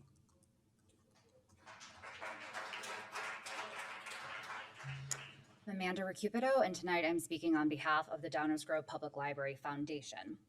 The foundation invests in and fosters awareness of the library's cultural, educational, and social service programs that meet the community's evolving needs. Our mission is to support and strengthen the library as a cornerstone of our community and as a place for everyone to discover, grow, play, and learn. Based on this mission, we have extreme concerns about this resolution. Like most Illinois libraries, Downers Grove is a part of the village as a result of government consolidation, a model which has proven successful for both our award-winning library and the village for more than 130 years. The proposed advisory referendum question about the library, which was not done in partnership with the Library Board of Trustees, would require extensive changes, including creating an independent taxing body that would force additional costs onto taxpayers. Such a decision should be given the proper research, input, and consideration that our community deserves. Libraries are essential and should be properly funded. The Downers Grove Public Library is thriving under its existing partnership and was even named among the top 10 public libraries in its budget class in the country. We encourage you to dismiss this resolution and preserve the Downers Grove Public Library as the high-quality, award-winning library whose service and staff we all know and love. Thank you.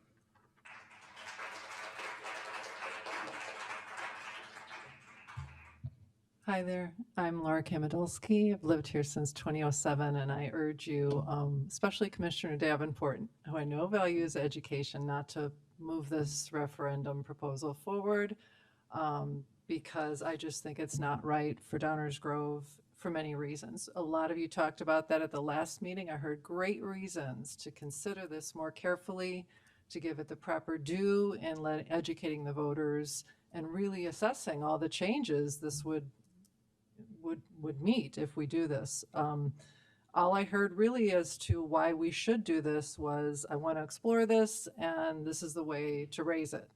This wasn't persuasive for all those things the village council, other members said last time.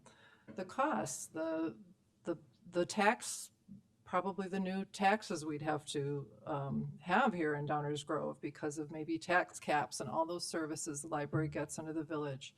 That is huge, and that's important to voters. I think they should be educated about that. I just feel like the board, this village council didn't want to deal with the library anymore, and they just thought they'd push that through, and there's no good reason for that, and it's just irresponsible. You gave the mayor, or Commissioner Tully said that the video gaming proposal was given this due and the council worked together. Why wouldn't you do that for this kind of proposal instead of pushing it through? I really think choosing to sow doubt and confusion about a stalwart and award-winning library just is not the answer, and it's the wrong thing to do for Downers Grove. It diminishes the library and its value to our community, and it sets the library up for significant problems in the future. Thanks.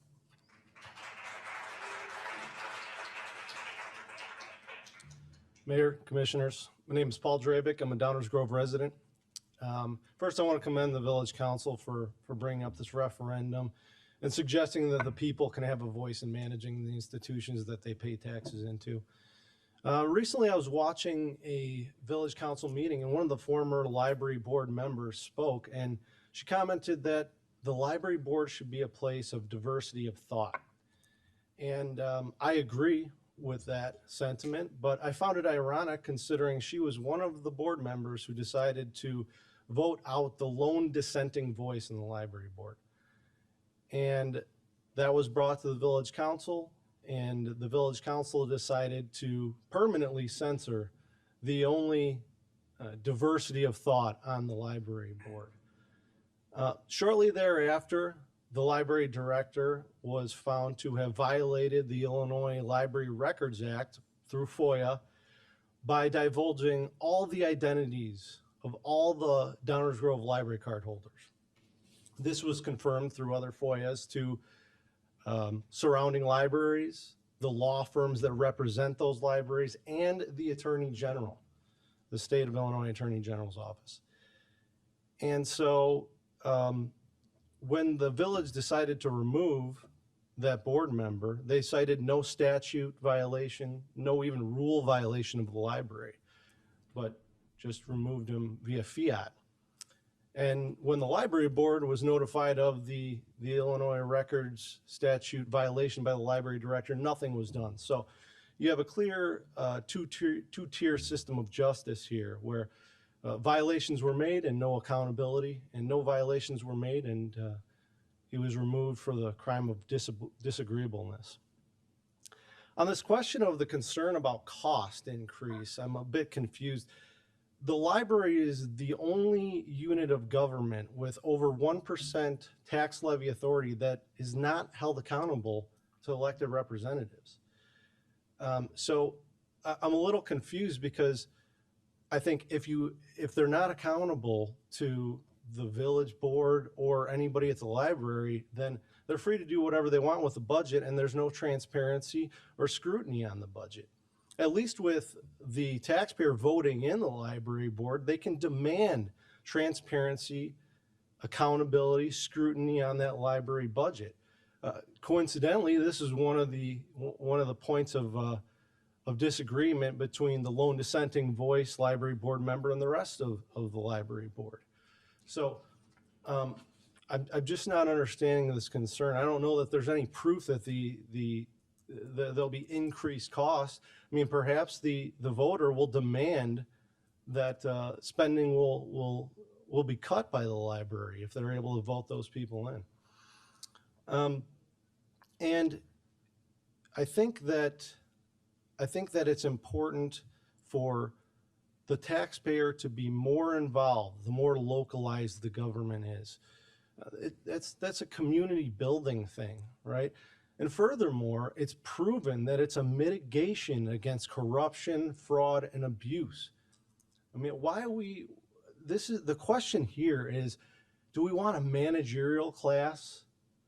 Do we want a managerial class controlling our public institutions? Or do we want the people of this village to be involved?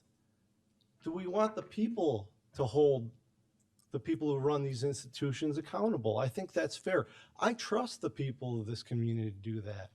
I don't know why we need a managerial class to do that on behalf of the people. I don't think we do.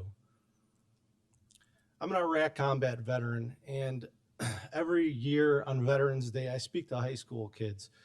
And one of the messages I like to deliver them is that they can show their appreciation best by getting involved in the community, by contributing, right? Because we can't all make the ultimate sacrifice. We've got to run communities, states, a nation. Not everybody can do the same things. So how can they do that if they have limited opportunities to contribute to their community? Again, I think we should set an example and show that we can trust the people of the community to hold the people that run these institutions accountable. Let the people have a voice. Let the people choose. Thank you for your time.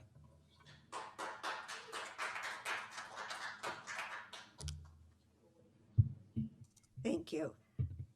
Eileen Briner, Downers Grove resident. Good evening. I think Carly Spahn made a great argument for having elected board members for the library. This whole process of appointment is really messy, and it's not transparent at all. Elected board members would be transparent. Trust the electorate in Downers Grove. We all elected you, didn't we? I think we did a fine job. Don't be afraid of putting this in the hands of the citizens of the village of Downers Grove. It's time for diversity of thought to surround the library. The library budget is right at $7 million. That should demand elected board members. I urge you to vote yes to this non-binding referendum. Thank you.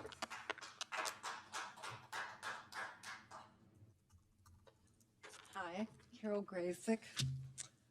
I am opposed to the proposal to put a non-binding referendum on the ballot asking, shall the trustees of the Downers Grove Public Library be elected rather than appointed? I didn't need the library to be named as one of the top 10 public libraries in its budget class in the country. As a longtime Downers Grove taxpayer, I have enjoyed many opportunities and services that the libraries offer, and I urge you all to sample them too. I have borrowed many audiobooks, print books, and ebooks. When Downers Grove doesn't have what I want, my library promptly obtains it from another. I use the databases from the comfort of my home, and I don't have to have a personal subscription to Consumer Reports. I have attended computer training classes at the library. I borrowed my first Roku from the library and was assured that if I had problems, just call, they'd help me set it up. I have attended musical, historical, and cooking events. My husband and I have met volunteers from multiple organizations that were featured by the library, which resulted in our volunteering for the DuPage Symphony and signing up for the Windy City Walkers. The library supports our community by providing volunteer opportunities for our children, showing artwork of our high schoolers and local art groups. It provides enrichment opportunities to the homeschooled, a section for teens, and entertainment for families. The library is an incredible resource. Please leave it alone. It is doing a magnificent job. Don't divert its resources from what it's so successfully doing to explaining and defending itself.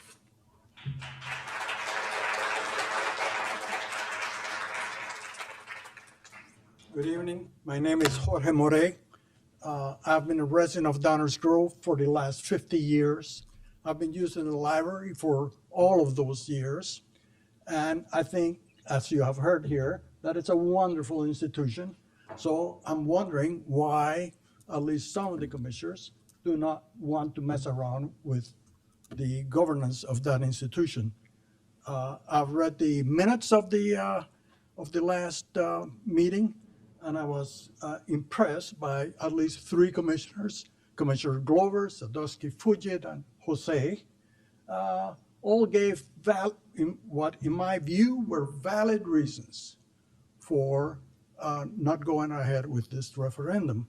I did not hear from the other commissioners. I was also curious that the initial language of the motion included words to an independent unit of government with its own levy. Those words are now missing from the proposed language, and now we are left with 14 words. Shall the trustees be elected rather than appointed? I would say if you're going to go ahead with this, that's very little information. So I encourage you not to go ahead. Thank you very much.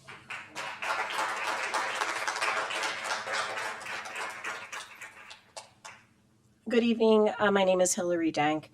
I grew up in this community and I raised my children here. And the library, the public library, is an absolutely essential resource for our community. And as many have said, for 130 years, its governance has worked. There's been a few hiccups here and there, but it has worked. The concern that some have raised that it's a 6-6 board, so no one can break a tie. You know, I think when you look at how the work is done at the library, if you go to the meetings, you understand there's discussion and often consensus on what should be done after robust discussion. There is diversity of ideas. There is differences of opinion. And there is a very, actually a way to get to those issues and discuss them and come to a consensus that's best for the community, best for the library.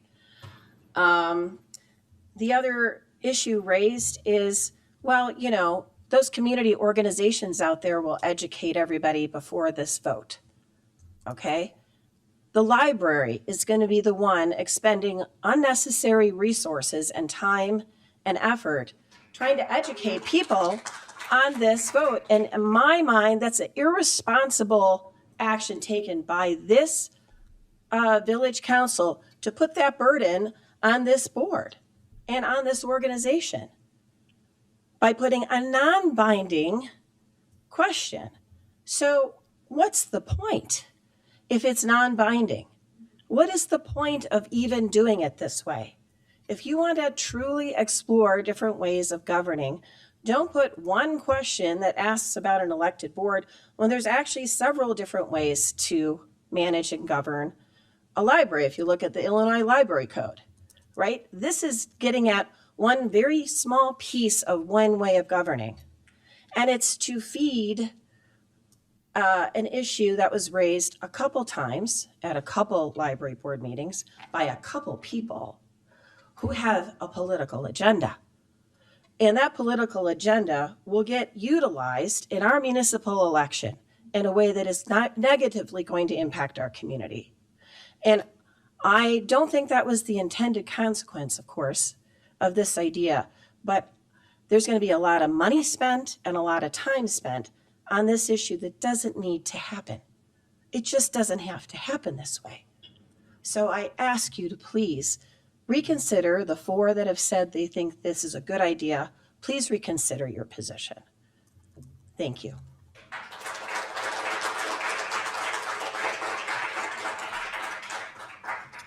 Hi there, my name is Megan Jacobson. I didn't come with a really fantastic speech like so many people have tonight. I came to get some answers, and I think I have more questions. My first question coming into this was, if there's currently 3 to 4% of our property taxes going to the library, I was looking at a report that is 2 years old, but I assume it's about the same. What is that going to go towards now? Like, what does that money now go towards? If that's no longer going to go towards the library, where does it go? What is the purpose of moving this towards a separate library from the village, which is what I feel like I'm understanding when I am reading about all of this right now. If there is an added tax levy, what would that percentage be? Will it be similar funding? Will the library now seemingly be underfunded? Those are some of the questions I have. And, you know, as someone smartly brought up earlier, I want to know what the benefits are to doing this. I'm all for transparency. I'm all for elected officials being held accountable to their constituency and the village of Downers Grove. I think the library is doing a really great job. I moved here. I thought it was a great organization. I know many nonprofits that partner with them. I'm part of those nonprofits. And like the person who right before me said, this is going to put the onus on an organization that is already incredibly lean from what I can see from their numbers, to now have to put time and money and effort into protecting what they have done so well for so long. So again, I have lots of questions, and I feel like that deserves time and answering. And I would love to hear those answers of how will the library be funded then, and what will be the benefit to elected officials as opposed to the current system that we have. So, thank you.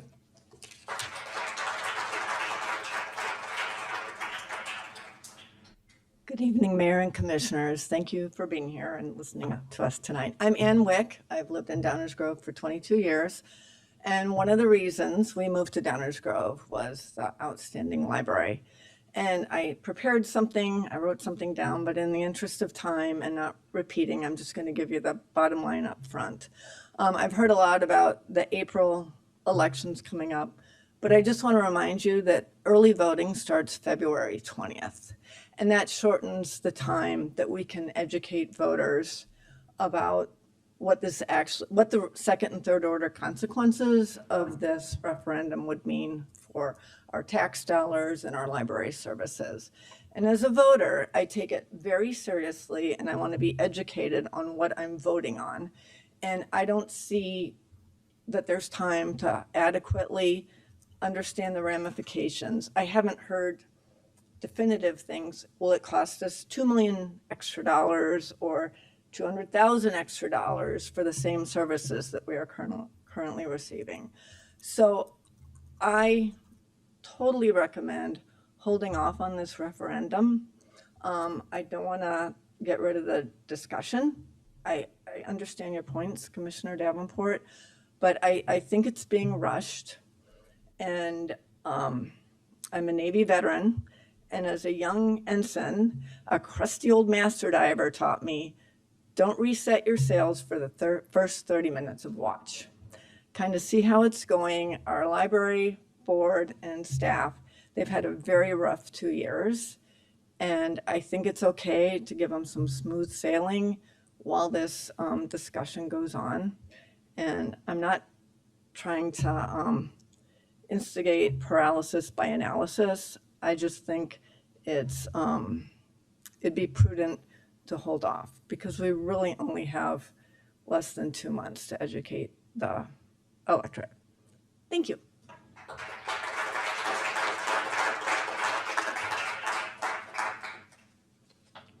Hi, Laurie Temple, a 30-year resident. I agree with what my friend Ann said. Since you are amenable to public input, I don't know if you guys had time to go through the remarks that came in today, but there were a lot. So I just did a quick tally. I may be off by a couple, but it appeared that there were 156 remarks that came in on this issue. And by my tally of the ones that either said, please vote no, or please, slow down, was 151 of 156. 4 people seemed kind of neutral and 1 seemed for the referendum. So there's 120 people here. I know we're not supposed to be clapping, but you can tell by the applause kind of where people are leaning. So if that's, if you're interested in public input, you're getting it now, and it's overwhelming in one direction. Thank you.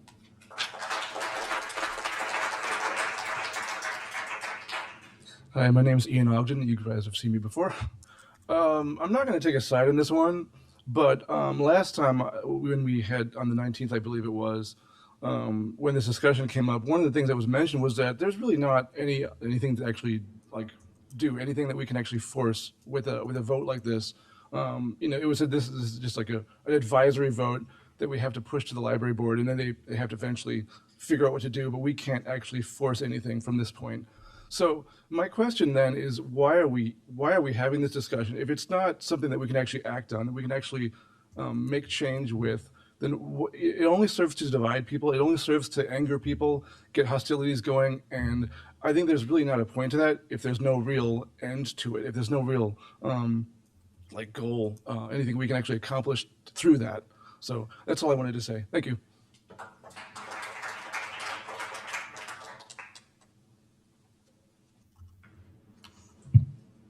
David Rose again. I feel like there are several background procedural aspects to what's being said tonight, in that the seriousness in which we're having this discussion so far makes it seem like people are treating this as if it's a binding referendum. And so one thing that I think would be useful in general would be to have an explanation as to the distinction between non-binding and binding referendum, and what a vote on a non-binding referendum actually means. Likewise, it's also been brought up, I think I heard, that there's a procedural aspect to the possible routes for addressing this question that are different than using any vote of any kind on either a binding or a non-binding referendum. And then finally, I would also encourage some explanation as to why we have a distinction between a March election and the normal November elections, knowing that March elections have typically substantial drop-off in the number of people who actually participate. I don't know the history myself. I've not looked into why we do it that way. And I think that would also be useful, because there seems to be a feeling that those March elections, because of the lower participation, are easier to manipulate. Thanks.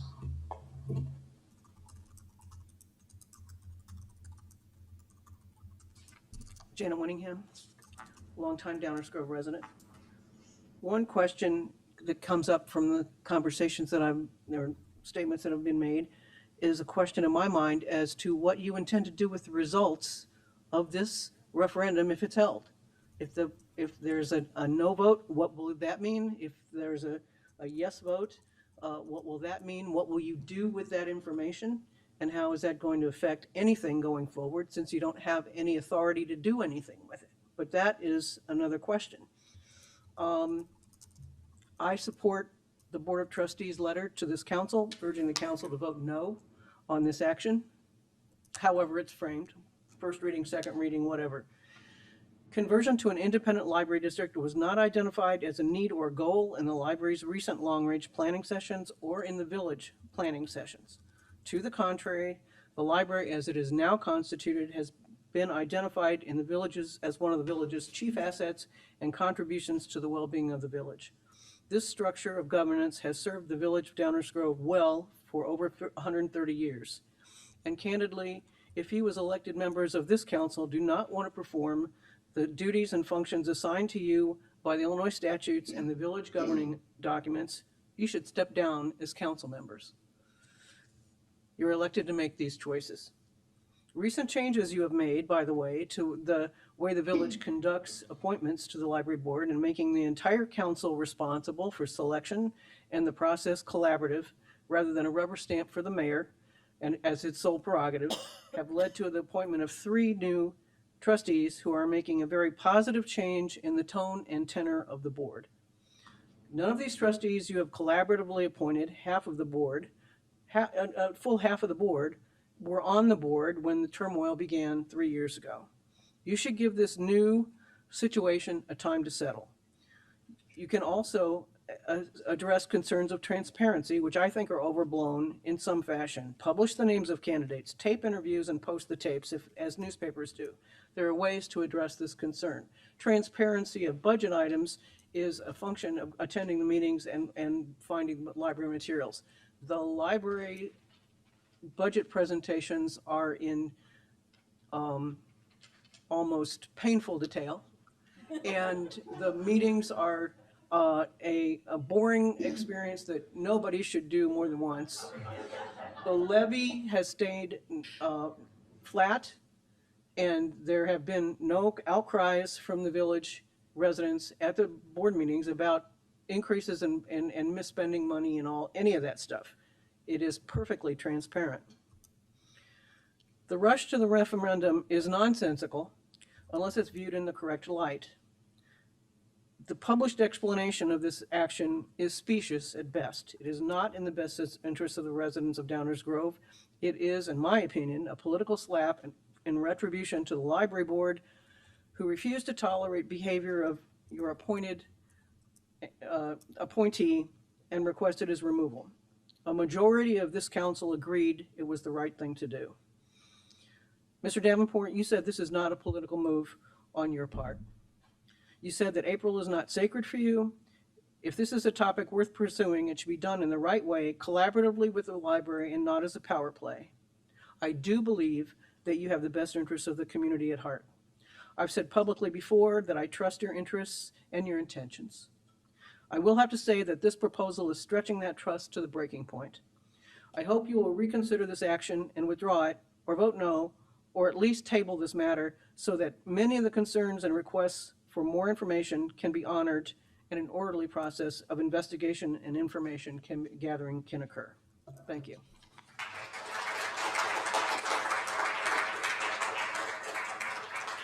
Hi, I'm Scott Hudson. I've lived in Downers Grove for over 40 years. My concern is basically tactical. If there is a referendum, a non-binding referendum, on the one hand, it's non-binding, but on the other hand, we just had a referendum that was non-binding, the results were obvious and the council acted on it based on the non-binding vote on the non-binding referendum. If it is presented in the April election, that's an election that's lightly attended. And if there should be a rush to stuff ballot boxes, by a group who had a particular political agenda, that would be the election for it to happen. And I think if we do have that non-binding referendum, and I really hope we don't, but if it should happen in an election that's heavily attended, so those ballot boxes can't be stuffed by people who have a specific political agenda to approach. Thank you.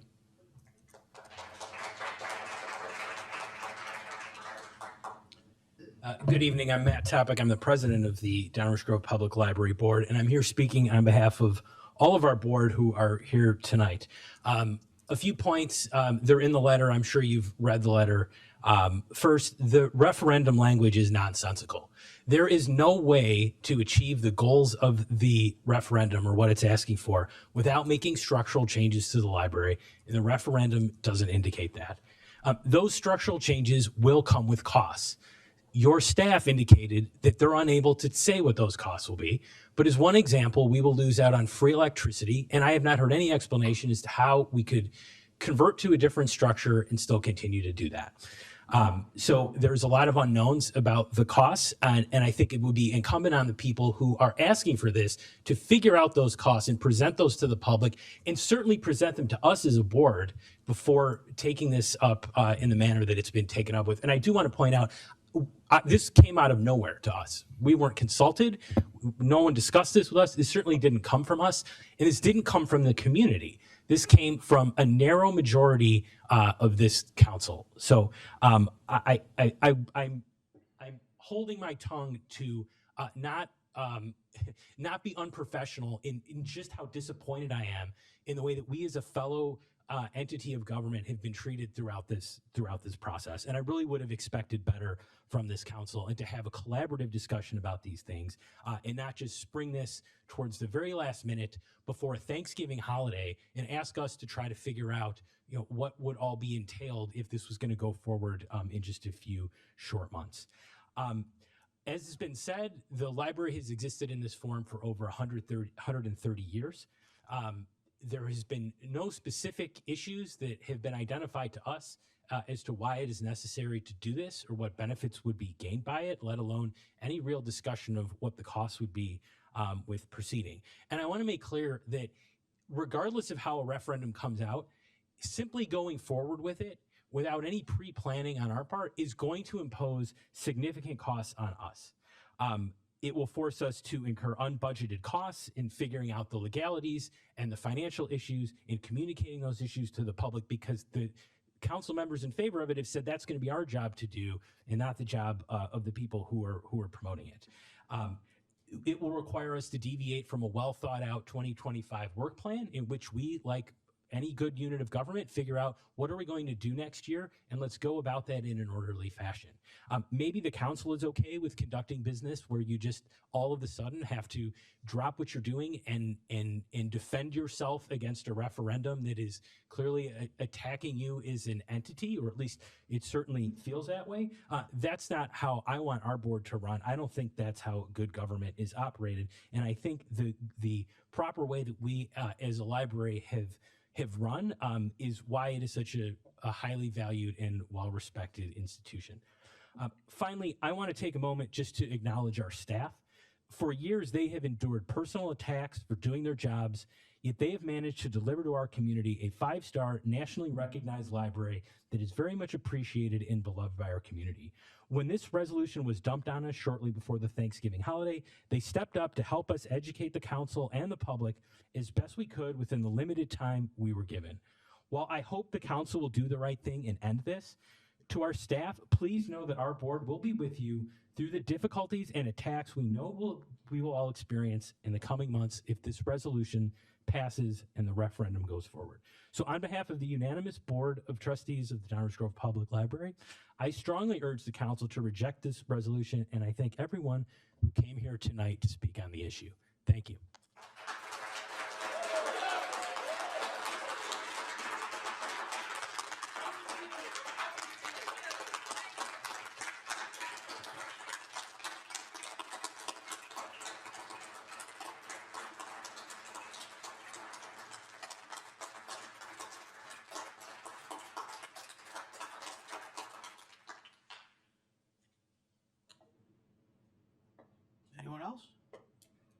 tough act to follow, Matt.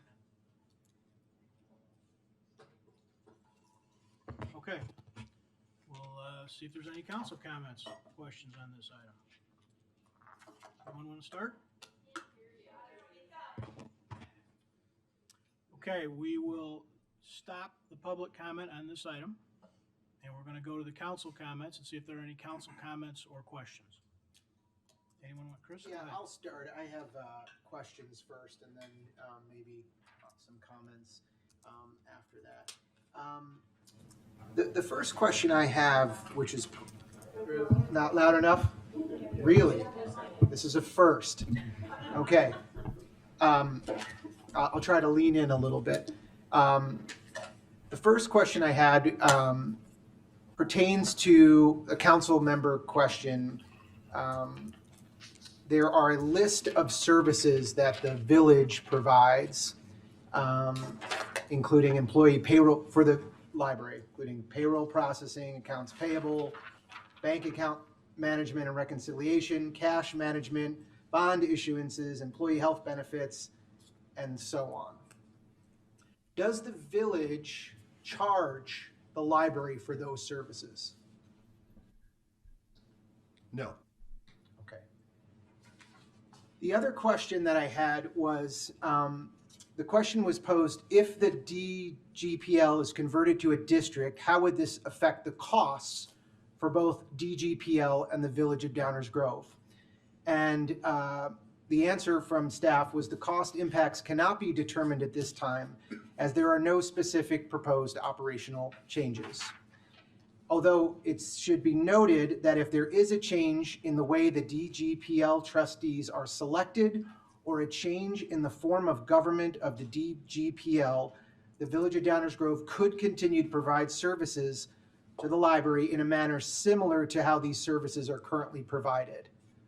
When the answer contains the word similar, are we also saying that if the library were to spin off that we would not charge them for those services? That would be up to the council and the library board as they would seek intergovernmental agreements. So we would entertain entering into a intergovernmental agreement to eat those costs even though they were a separate body. That would be of the purview of the council. Okay. Do we do that with any other organization where services that we provide, say the library or another organization, are something that we would do for free? We'd like the opportunity to look into that question Okay. for you, Commissioner. I appreciate that. Thank you. And then I think the last question I had, it was as it pertained to the council questions.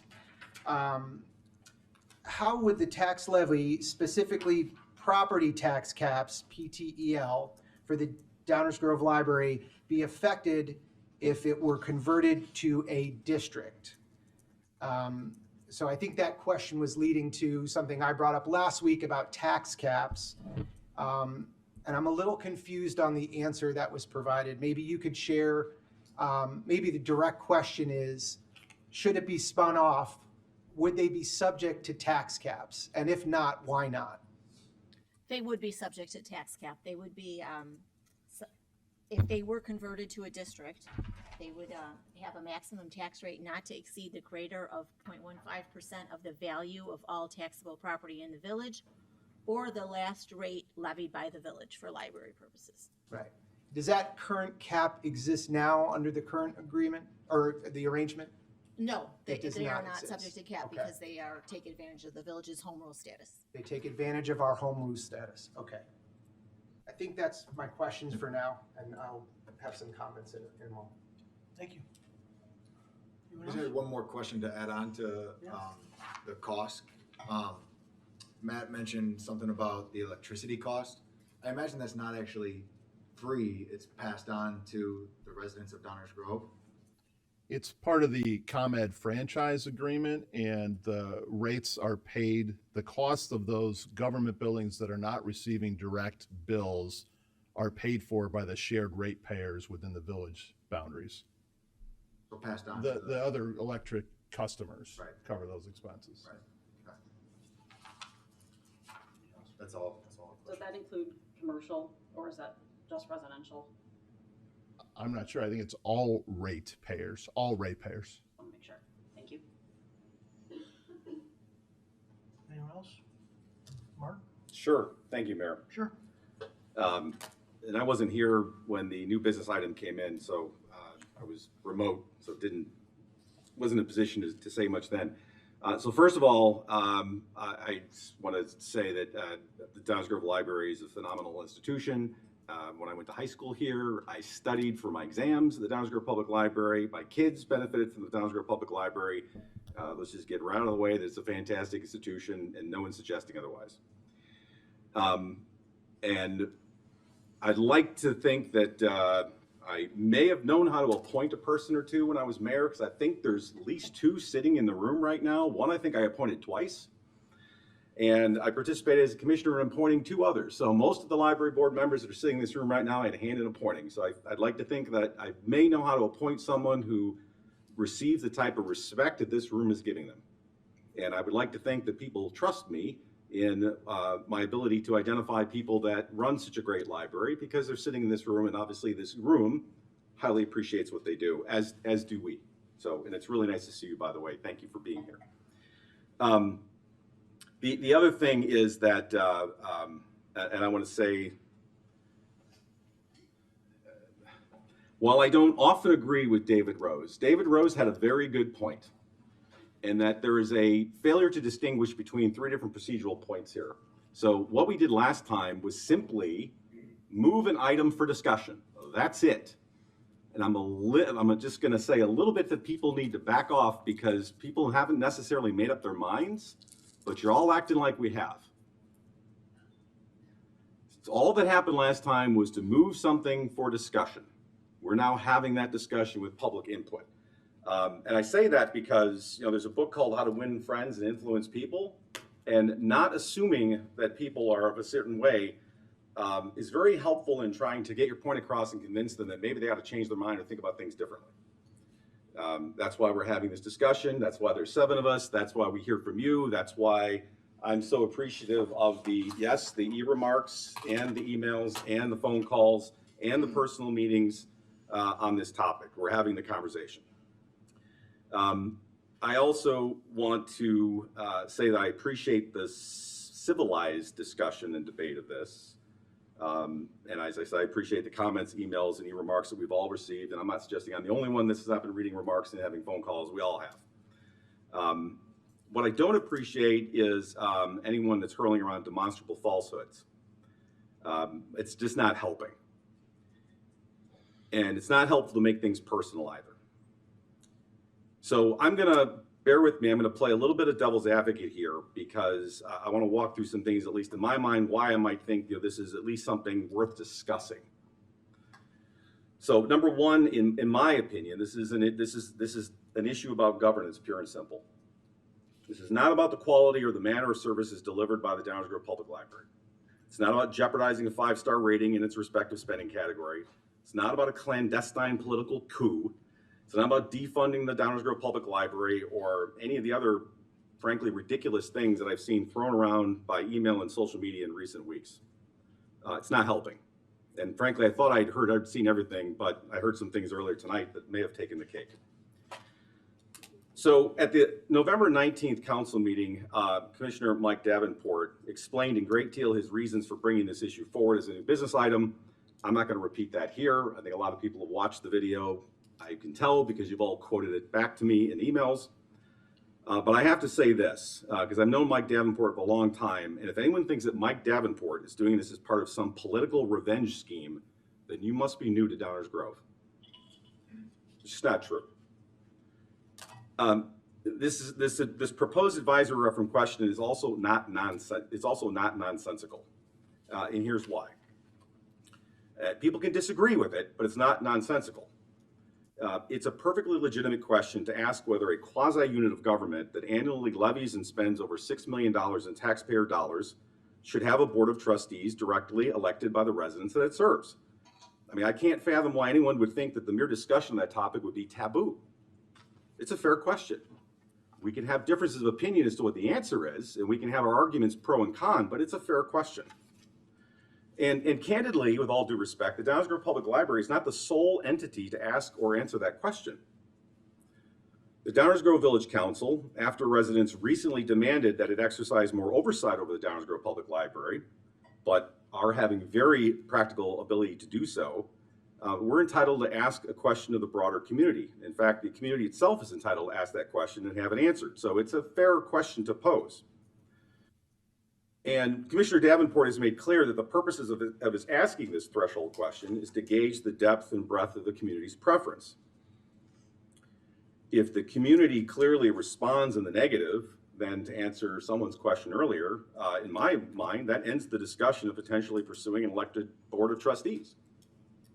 People have spoken. We saw it earlier tonight. We had a referendum result, and the people spoke, and the council acted promptly to enact the people's will. But even if this response to the advisory referendum question on the table, and its form, by the way, isn't necessarily even finalized, my understanding is it's changed because of input and comments that have been received, then even if it's answered in the affirmative, that does nothing by itself. So again, David Rose, thank you for pointing out that the advisory referendum will not change anything. It would affect no change in the Downers Grove Public Library whatsoever. Instead, in my mind, what it would do is begin a discussion about what an elected board of trustees might look like and whether it makes sense to make that happen. Candidly, there are multiple alternative approaches to potentially effectuating an elected board. And I agree fully with everyone up here and out there that each of those options would need to be explored at greater depth and more robustly understood before taking any action to actually effectuate any structural change. I agree with that. It may be that the cost of achieving an elected Downers Grove Public Board outweighs the benefits, as has been suggested repeatedly in this room.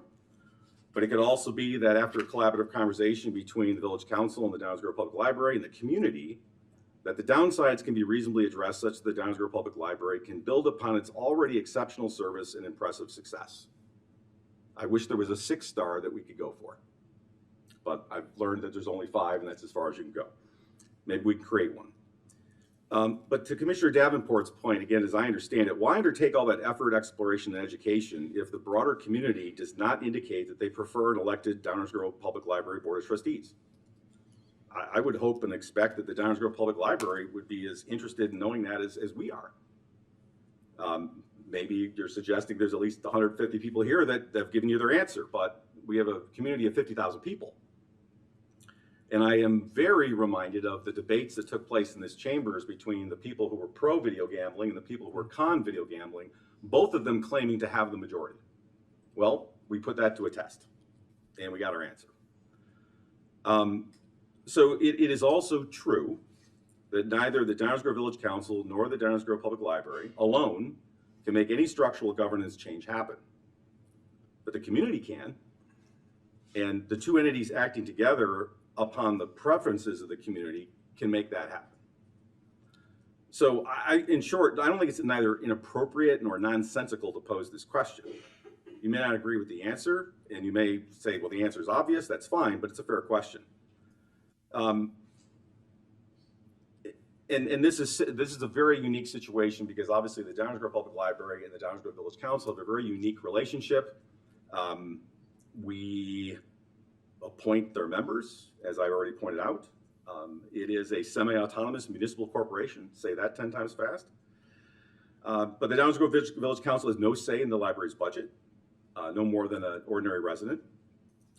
We don't establish, but must approve the amount of the Downers Grove Public Library's levy as part of the village's corporate levy.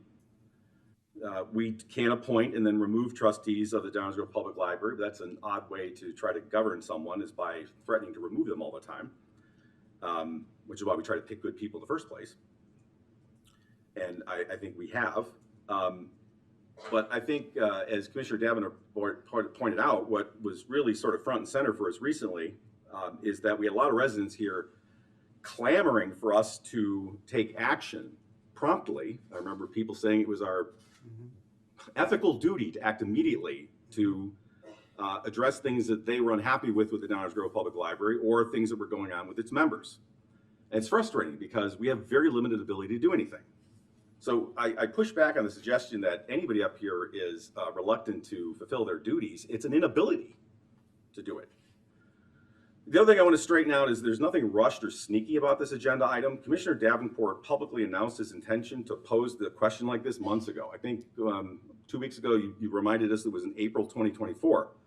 And I just want to, again, set the table straight a little bit here, is that when Commissioner Davenport announced his intention to bring a question like this forward, by my recollection, there were at least 2 Downers Grove Public Library trustees sitting in the audience and probably some staff. Not sure about that.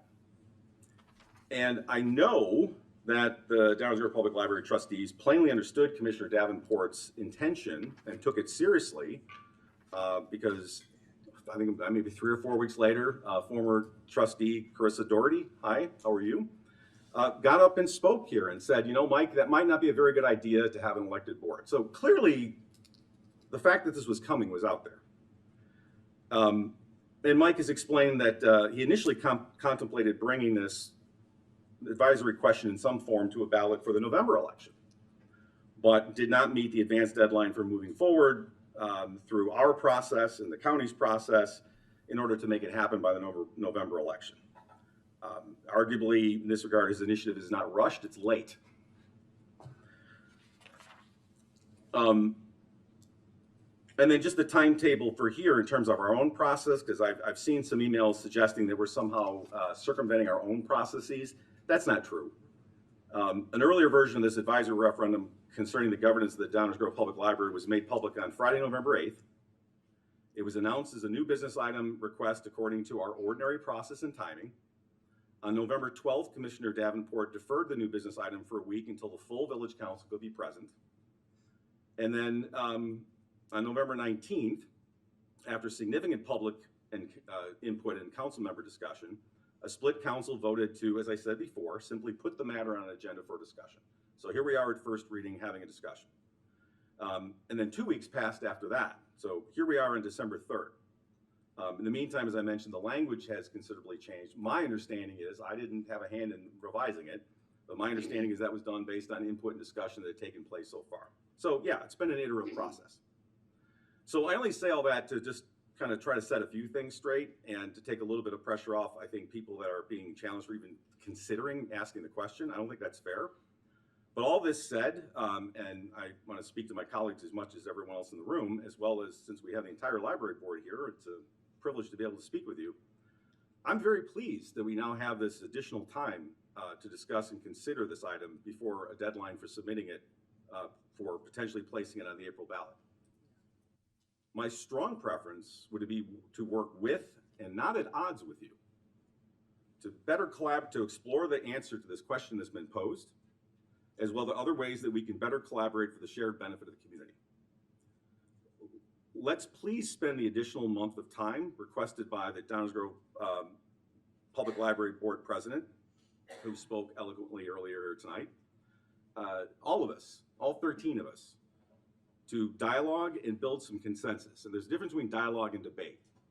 And the difference is important because dialogue is designed to lead to consensus. Debate is to try to establish that I'm right and you're wrong. And I hope that we can work on dialogue and build some consensus. Because I think there's not only this question, but I think there's a lot of other things that we can do to improve the relationships between the library board of trustees, the Downers Grove Village Council, for the benefit of the community. Commissioner Bill Martin and I had talked about a couple things. Like once upon a time, we used to have regular meetings, joint meetings.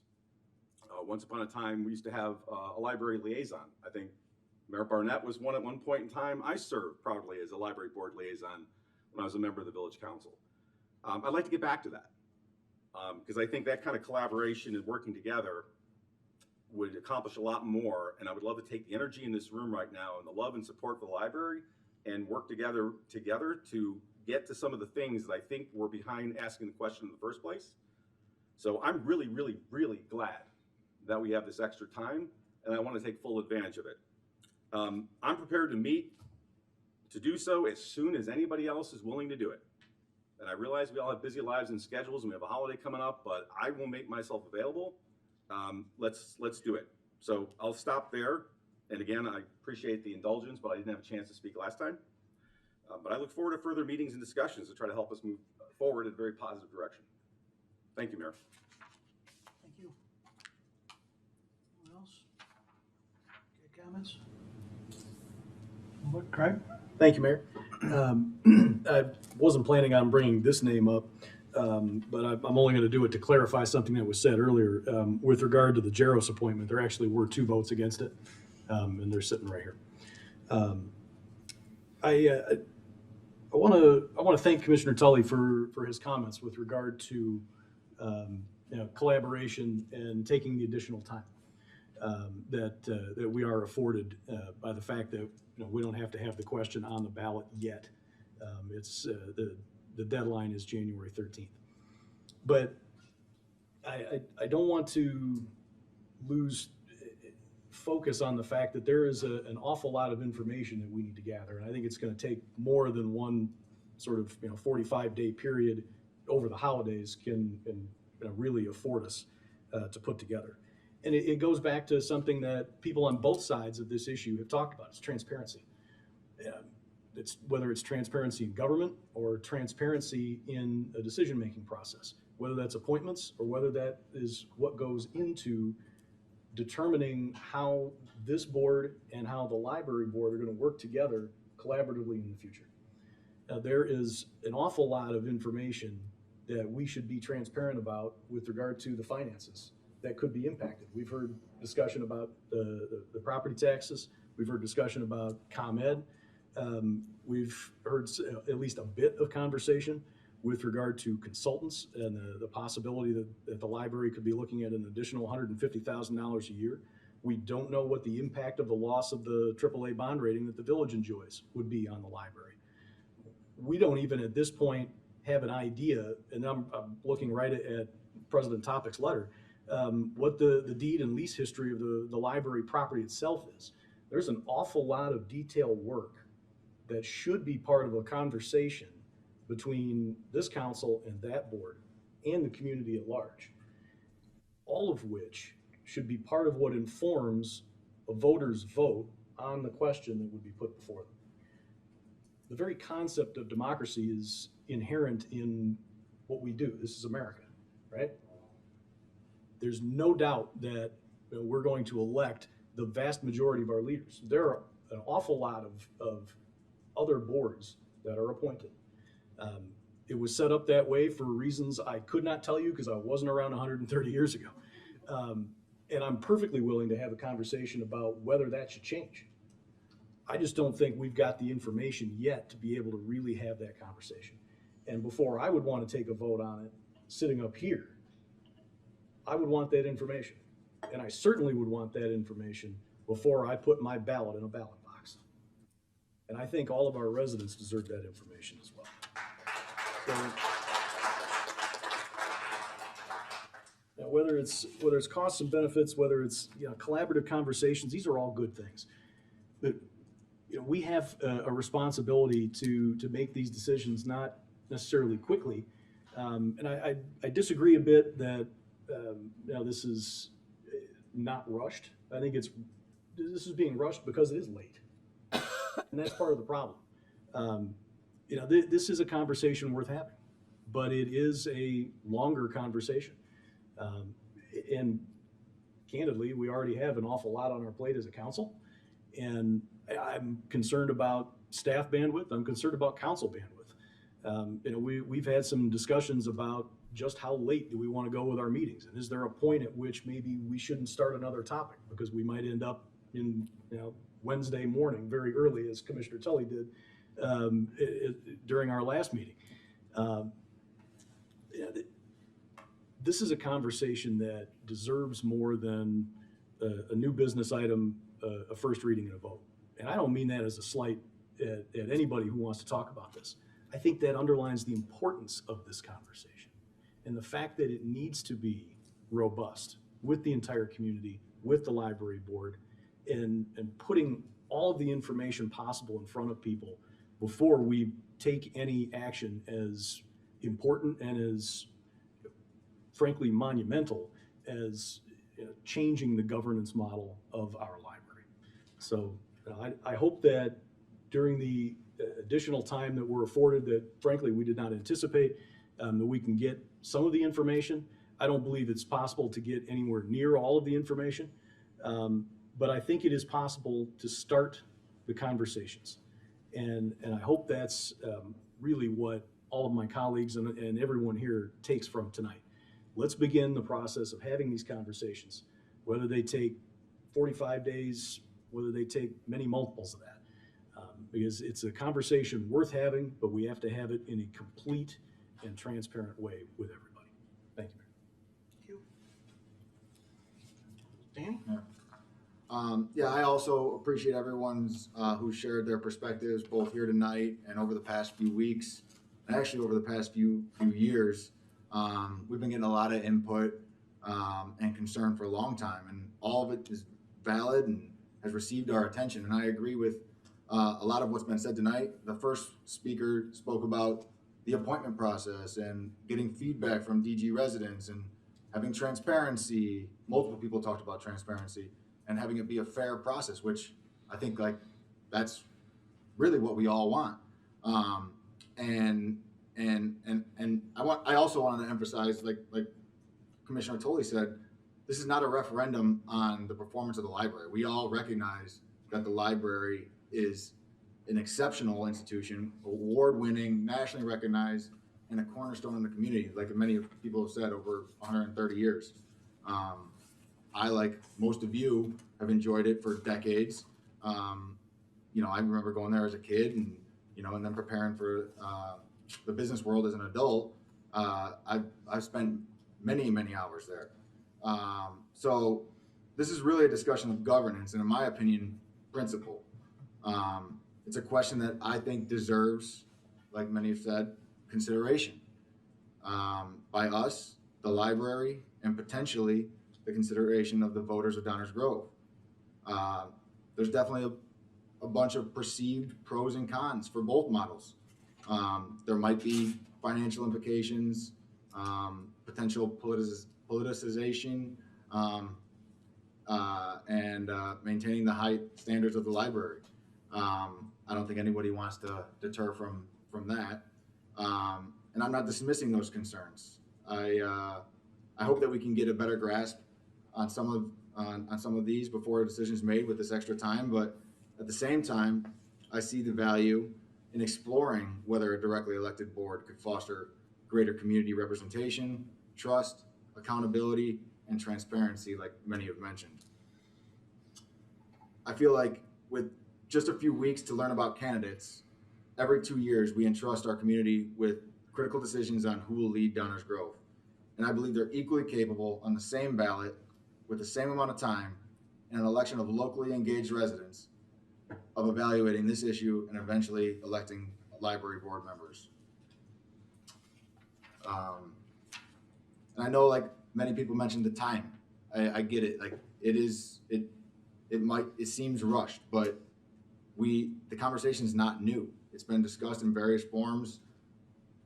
Mike mentioned it months ago that he was interested in talking about it, and I think we all have been talking about it for a while, and we'll likely continue talking about it for another 5 months. But this has been a long time coming, and there is a timeline to be met in order to appear on the ballot, but I don't think it's been unconsidered. If there's an alternative approach, a collaborative approach with the library board between now and January 7th or January 13th, as mentioned, that we can work collaboratively towards electing board members, I would certainly consider getting behind that. But I do think the discussion needs to be had, and I appreciate Commissioner Davenport for starting it. I look forward to continuing it. Anyone else? Leslie? Sure. Yeah, I have spent a lot of time trying to figure out how I want to approach my comments tonight. I do want to just reflect on a couple things that my colleagues have already said. To be fair, we do already have a list of the candidates in the upcoming election, and we have since before Thanksgiving. So I do want to point out that there are already people on the ballot that people can start to research and learn more about them. And we are still debating if this is even something that's valid moving forward with. So I do want to at least point out that timing metric. It's not quite the same, as well as, you know, we did spend 2 years to discuss the pros and cons of video gaming, and we haven't done that at all here, as Commissioner Jose mentioned.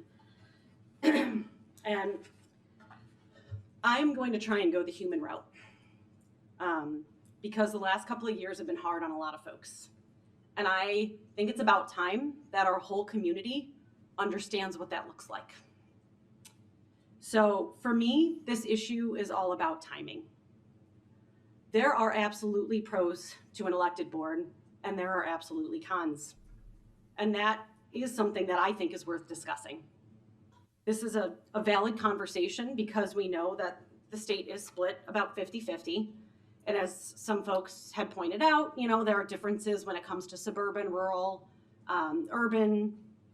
You know, before there was the tax cap, you know, from the 1993 and after. And so there's a lot of nuances to discuss, and they're worth discussing. But I want to point out that the library has faced over 2 years of non-stop attacks. We finally approved our appointment process, as Commissioner Glover mentioned, and we recently together approved 2 members, one of whom spoke. Staff relayed to the Library Board of Trustees, after I know I spoke with a couple trustees, and I believe a lot of my colleagues did as well, that they felt like they were finally able to get back to the work that they were there to do without distractions. And as a council, we just threw a grenade at them. Morale has plummeted again. I was just at the library to pick up some District 58 reading games books. It's my daughter's first year. She's in 3rd grade.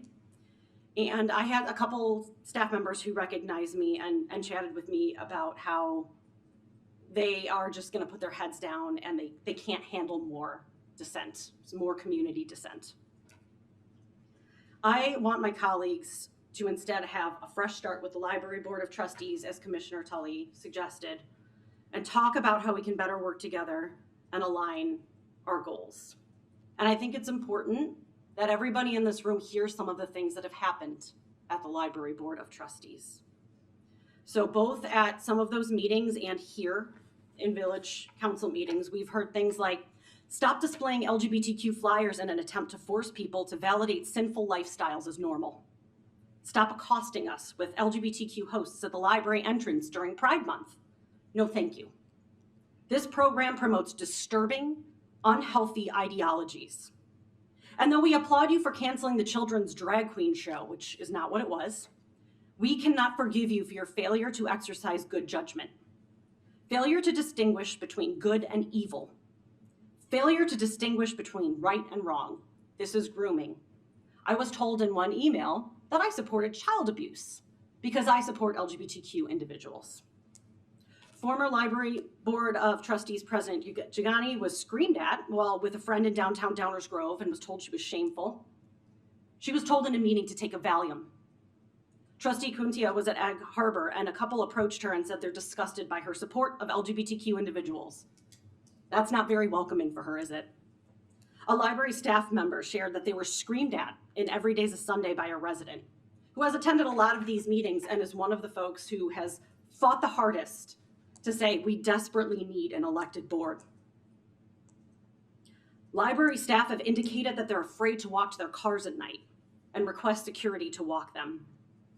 And there's now an individual running for council who hosts a podcast that begins with gunshots. And in fact, I would really like to play part of that. And it's gonna take me a little bit of time, and there's probably gonna be some ads, so I'm sorry. But I would like to know if this is the type of rhetoric that we wanna continue to hear for the next 5 months. So bear with me while I have to deal, as I'm sure anybody who has had podcasts understands, you gotta make money somehow, and those are ads. So if some ads pop up, I apologize.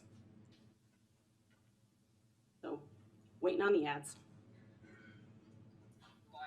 Is being called the Tesla of heat. Crazy, and now this person is because I honestly don't. I call it it's Pat because You're not a child. Sorry, it's You're another a man. ad. So stop So we wearing said, so many layers. this to is go not, outside. this is somebody who's a Get the beloved bearskin community member tactical saying, hoodie I don't know what to 4.0, call it. the It's 10 Pat. pocket tactical micro. I honestly don't know what it is.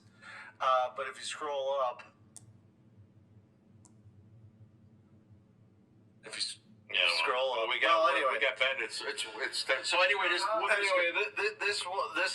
This person is going to be the new social worker. Not sure why we need a social worker at the library, but they're going to recommend abortions and other things for the library patrons in Downers Grove. There's no way a transvestite piece of shit like this deserves to be in a Sorry for the library with language, tax funded everyone. dollars.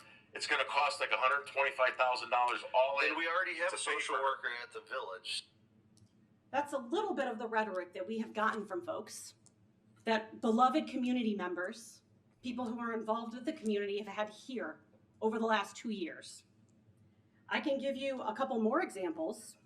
Now, I'm not sharing any of this because, you know, I need sympathy, but it's honestly just because I need permission. But I got this. Fucking cunt, you fucking whore. You This is a voicemail I received in my email inbox. Look what you did to that fucking man with the library Great. commissioner. You're a fucking cunt. Yeah, I know. We're broadcasting. and I am aware of that. We're responsible. I'm aware of that. But this is what we've had for the last 2 years, Mayor Barnett. And I have hid it from everyone because I'm not here to garner sympathy and I'm not here for some weird political agenda. Do you think this is fun for us? Does anyone out there think that it was enjoyable to remove someone and get those attacks on me? I've also had, let's see, tweets like, the citizens that pay her salary just don't understand that it's good to have a pervert T-word shaking their genitals in the face of vulnerable children. They should be arrested. You should obsessively and relentlessly pound on this Marxist biatch until she melts like the witch in Oz. These people are a cancer to society. They either need to be treated as such or we need succession, which I assume you all know means the TV show. She and her ilk are the facilitators of tyranny, open vessels for their masters, gleefully asserting authority, completely unaware that what they've wrought could soon engulf them, like those they bully.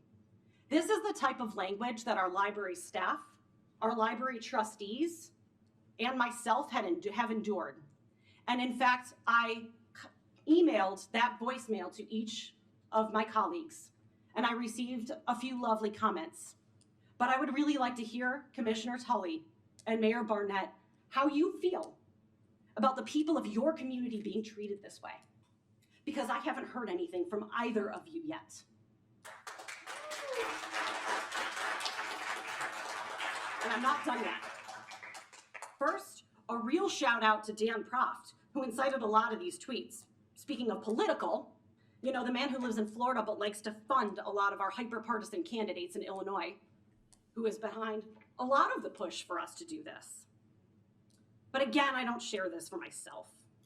I've kept a lot of this out of the public eye because until now, I knew this didn't help advance the conversation. Sadly, two of those advocating the hardest for this initiative, like I said, were the ones who have not responded to me at all. It's not hyperbole to suggest that the incivility that we've heard are leading to more hate crimes and more hate speech.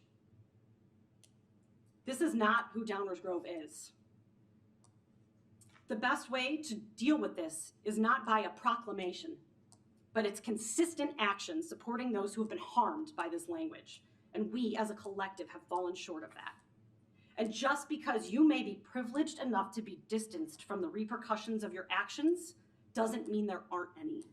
There will. And while they may not touch you, they make life harder for those of us who have already had enough. And I'm not suggesting that we don't look into an elected board for our community. But this whole process, as I was driving back from rushing my daughter to hockey, made me think of parenting her. One day she came home and told me that a couple friends of hers ignored her and hurt her feelings. She then told me I wanted to get revenge, but I knew that would get me in trouble and make me feel worse. Now I know that sounds like one of those stories that people share on social media that's not real. I promise it did, because she's been in years of therapy to help her work through her impulsive ADHD brain. And man, in that one day we got a success. She realized that adding to the mess wasn't the best path. Now, we won't talk about a few weeks later when she pushed somebody who cut her in line. But I don't want to do that here.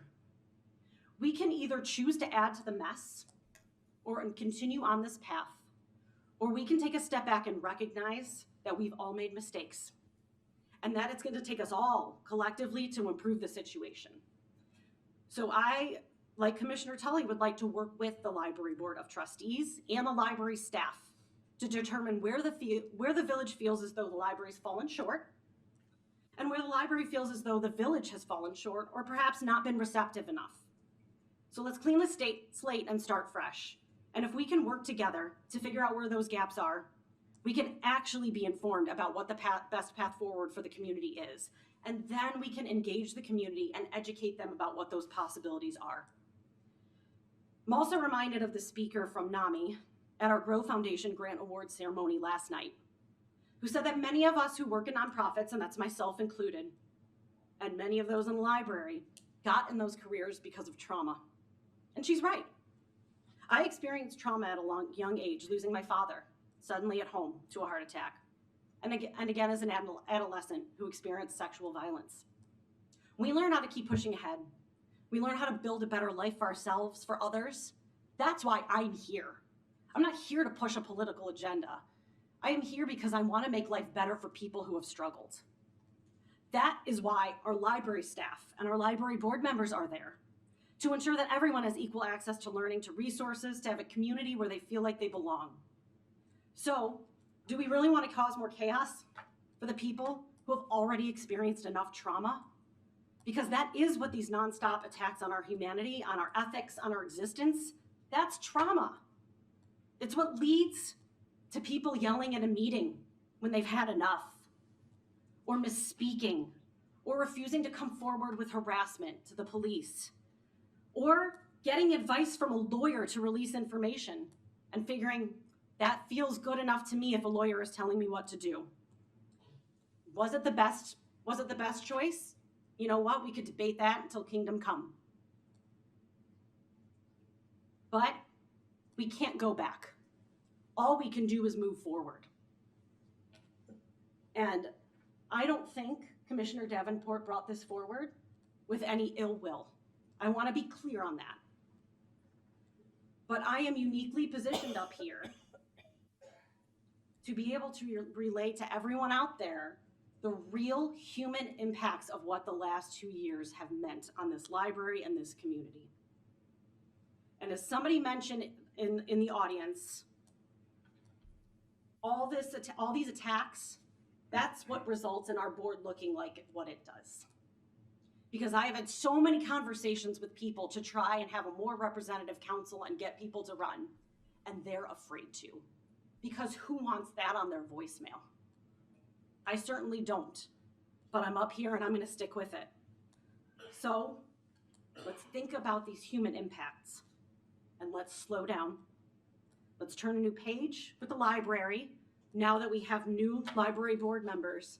And please let us do this the right way together. Thank you, Mayor.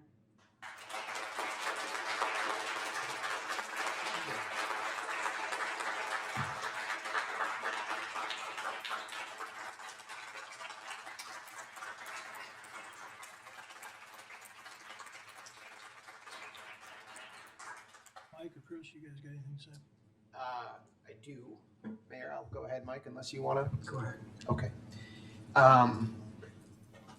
Thank you for that, Leslie.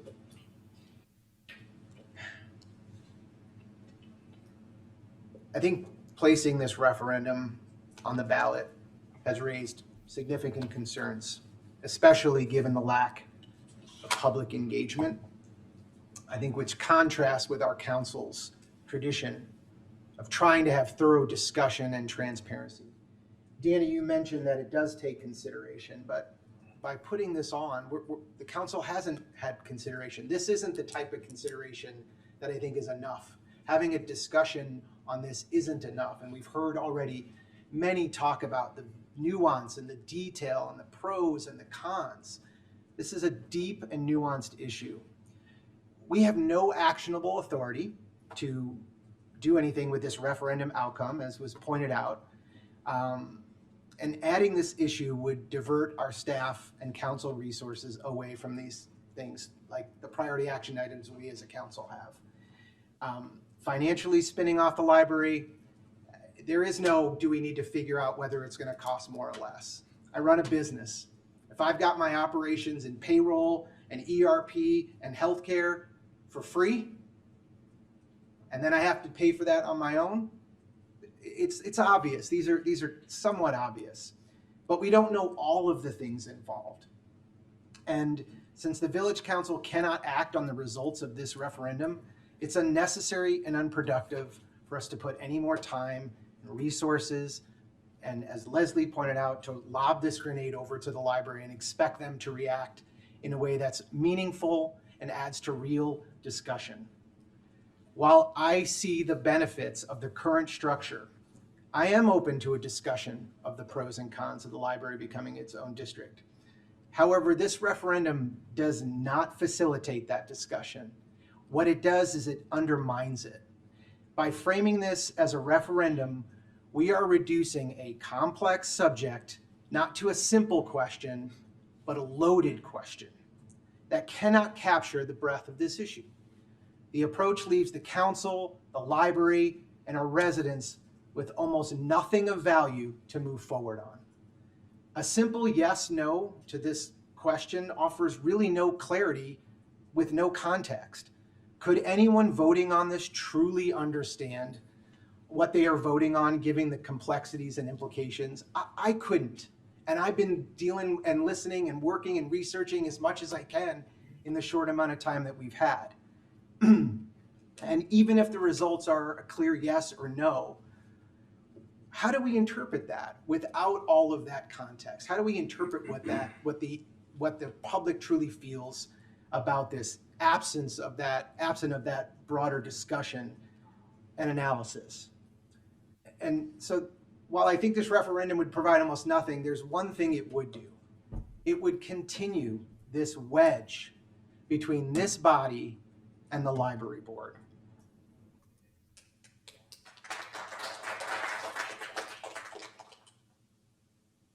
I think Leslie has a point in what she shared, and it feels like a reset is needed. How we got to this point, as Leslie said, is in the past. It feels like there's a lot of ghosts around this, and adding this referendum question just keeps that alive. And this idea of, Commissioner Tully, I appreciate this idea of having open and collaborative conversations is great, but with this referendum question hanging over that, how do we have a true collaborative conversation? I just don't think it's possible. If the roles were reversed and the library, without prior discussion or notice, requested a referendum to change our government structure from mayor council to a commission form, eliminating 2 of our seats, how would we react? They have no power to do that. It's sending some sort of message. It's not a simple question. It's obvious. Look at the room, the feedback we've received. This is loaded, and it is meant to create some sort of additional chaos. Mike, I think your intention is right. I think in terms of not correct, but I think you have the right to do that, and I think your intentions are genuine. But it has consequences, and I think out of context, if we're not looking at it that way, we're missing the point. I think there's a better way than rolling this Trojan horse in. I think we should reach out to the library board in a collaborative and meaningful way. Nothing precludes the council from doing that.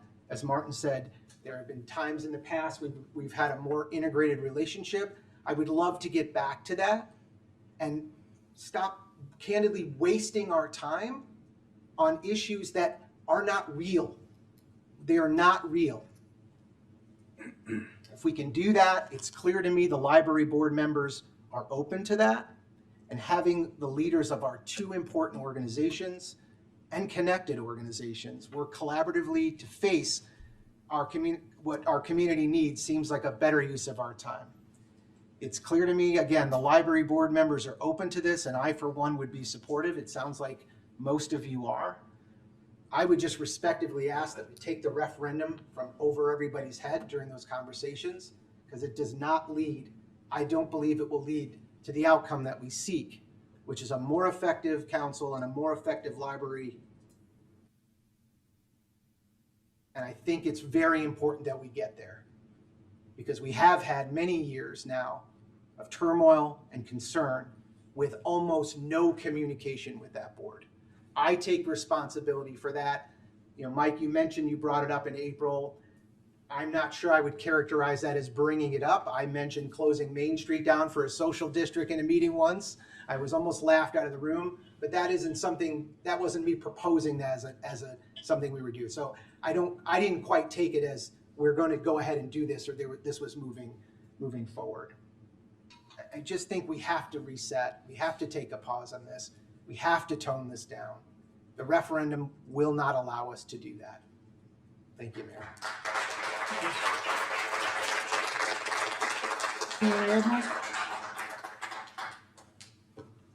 Yeah, so the word I used in April was that I intended to advocate for action on this going forward.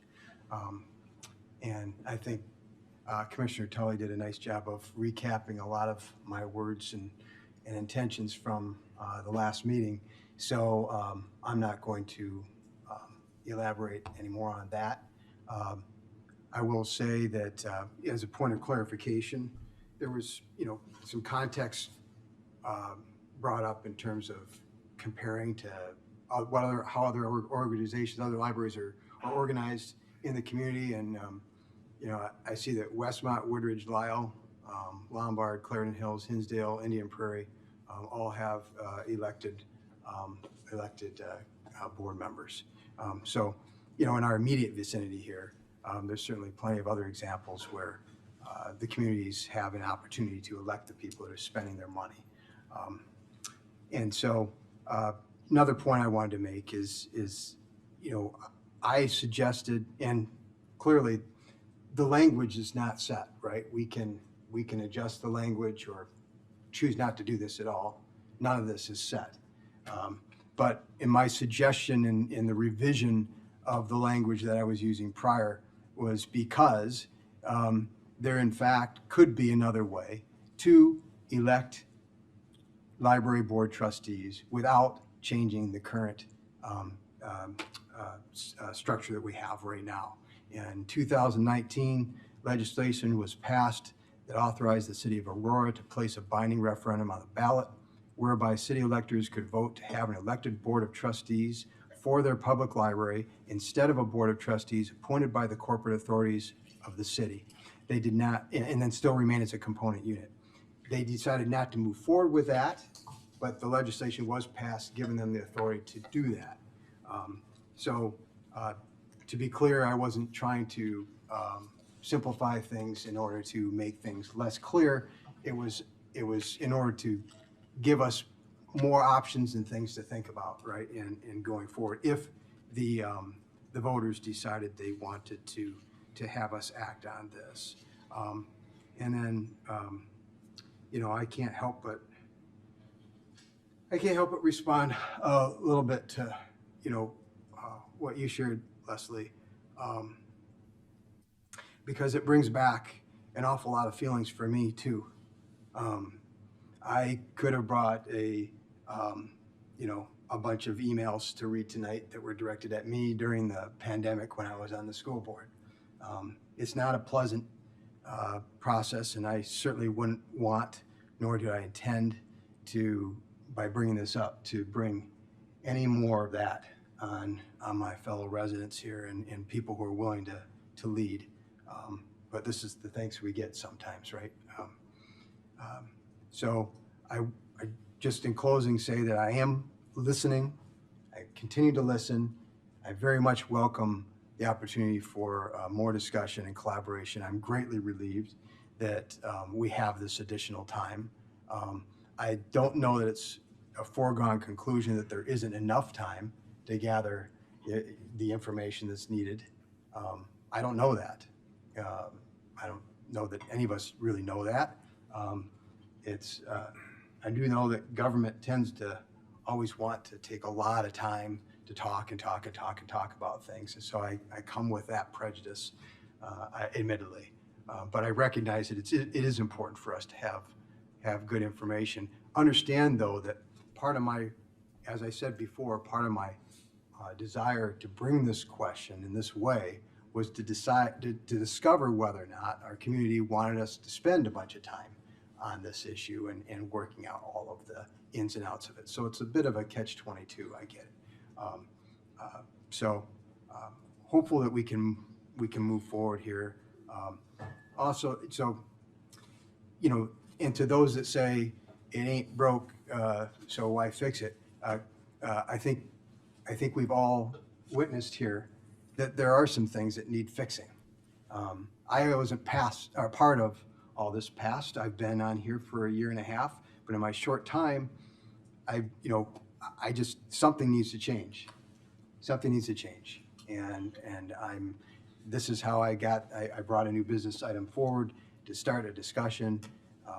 I regret that it's causing people some distress, but this is a tough thing we need to deal with, and quite frankly, we have a great council, we have a great library board, and we don't have any big controversial thing that we're dealing with.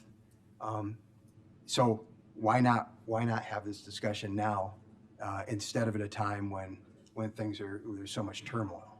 So that's all I have to say, Mayor. Thank you. Anybody else? I got some comments that I prepared. Try and speak into the microphone. I don't usually do that. I usually just talk. But clearly it's a pretty important subject, and I thought it was worth preparing for.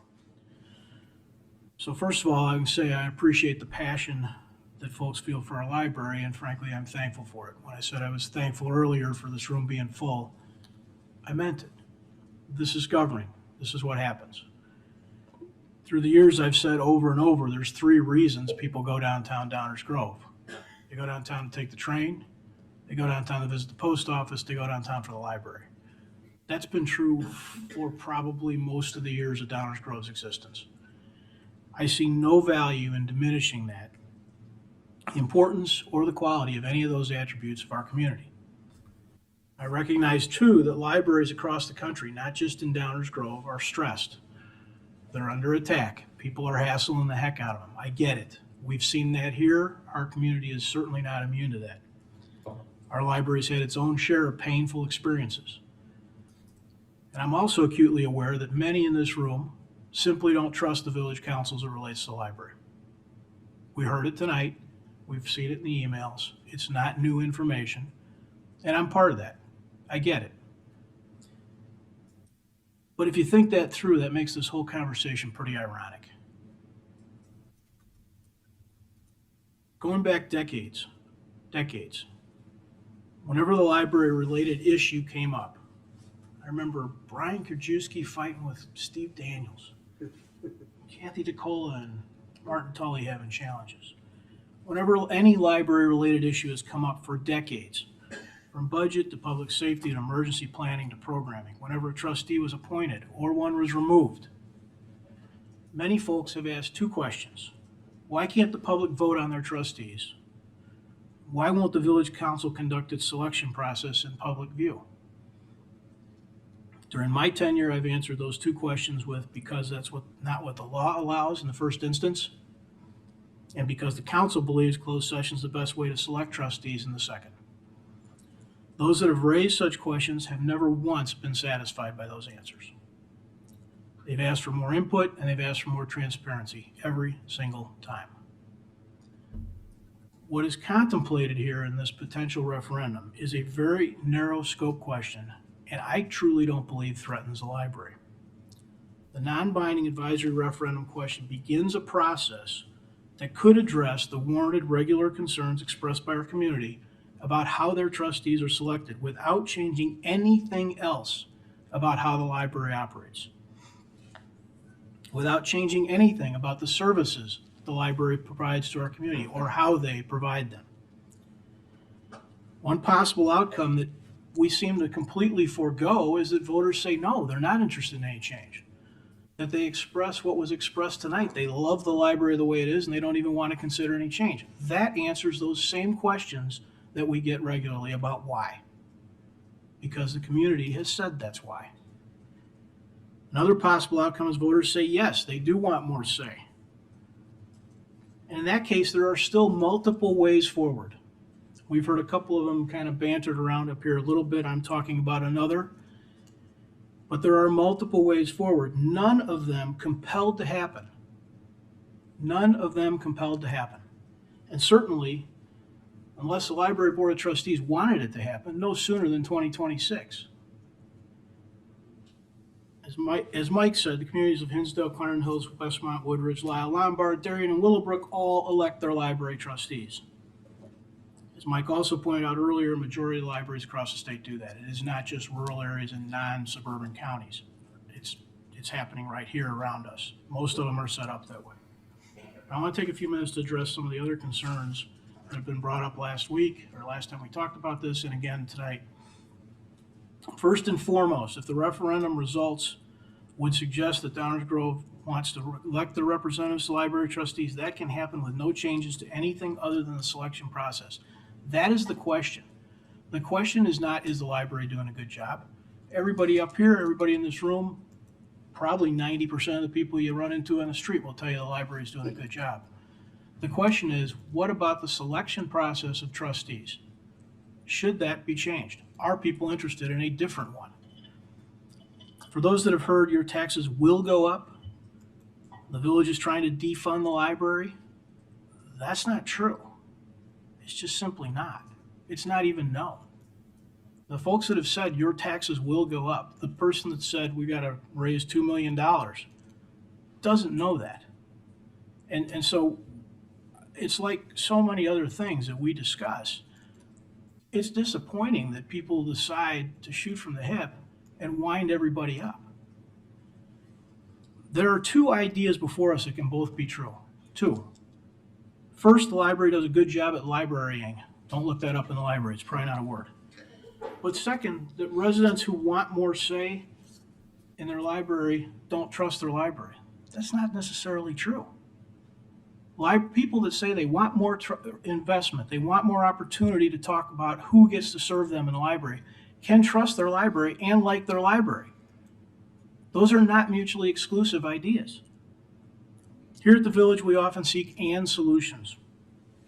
I think there's a path forward that allows all the current operations. We've heard a lot thrown around, but financial, administrative, employee benefits, facility ownership, programmatic, all of the current operations to continue as they are today and allows members of the Library Board of Trustees to be elected by the residents they serve. But digging into sorting out those details is, as my colleagues have said, some work. If the residents of the community don't want to do that, that would be ridiculous work for anybody to do. I don't think we should. I think that's why we ask. Importantly, the possible paths forward, other than a citizen-initiated referendum for a library change to a district, which let me underscore, this referendum question that's proposed is not that. All allow the Library Board of Trustees the opportunity to chart their course. It is not, as has been said, a village-defined thing. The village doesn't get to dictate. The village does have the opportunity to ask about part of their operations, which is a component unit of government the library is. Why now? Because from my perspective, because the best path forward, the one that achieves both elected representation while retaining those component unit benefits, is best accomplished, in my opinion, through a multiple referendum process. As I said, I think we start by asking if people even want this to be considered. If they do, there's a couple paths forward. One of them certainly could be a referendum that would be jointly explored by the library and the village council, if the library board wants to, if the residents say they're interested in it. But even that, first chance for that's November 26th or April 27th. It's not quick. It's not fast. People are not going to be asked to decide all these questions next June. The spring election is a municipal election. Some people have said, we've certainly got some emails that said, we heard it tonight. That's an election that's underrepresented. It's not a good time to ask the question. Others have said that's an election that's easy to manipulate. Others have said in emails that's an election that's dominated by one side of the aisle or another. It's also the election, as was alluded to up here, that we appoint or we select all the people that serve on our school boards, all the people that serve on our park boards, and all the people that serve on our village council. I hardly think Those are unrepresentative. And it's also the election that District 99 decided to ask whether we should spend $140 million as a community. I suspect that decision was still legitimate and well representative of our community. This non-binding referendum, I think, is important to consider because it may, as I said before, frankly tell us all this is a waste of time. That's not a bad outcome because it goes back to the questions we're asked regularly from residents. Why can't I elect my trustees? Why can't you guys involve me in the process? It's part of answering that question. I can understand how on the heels of a November election and during the holiday season, this seems quick. I understand that. I also know that there's an election coming up that I think it would be valuable to hit. That's simply the reality of the timing. I want to read something. As property taxes continue, this is a quote, as property taxes continue to increase and questions arise about the administration of the local library, taxpayers deserve to have their voices heard. This bill will give taxpayers the opportunity to bring transparency to the library's budget and tax levy and help hold trustees accountable. An elected board might be more responsive because it's directly accountable to the electorate.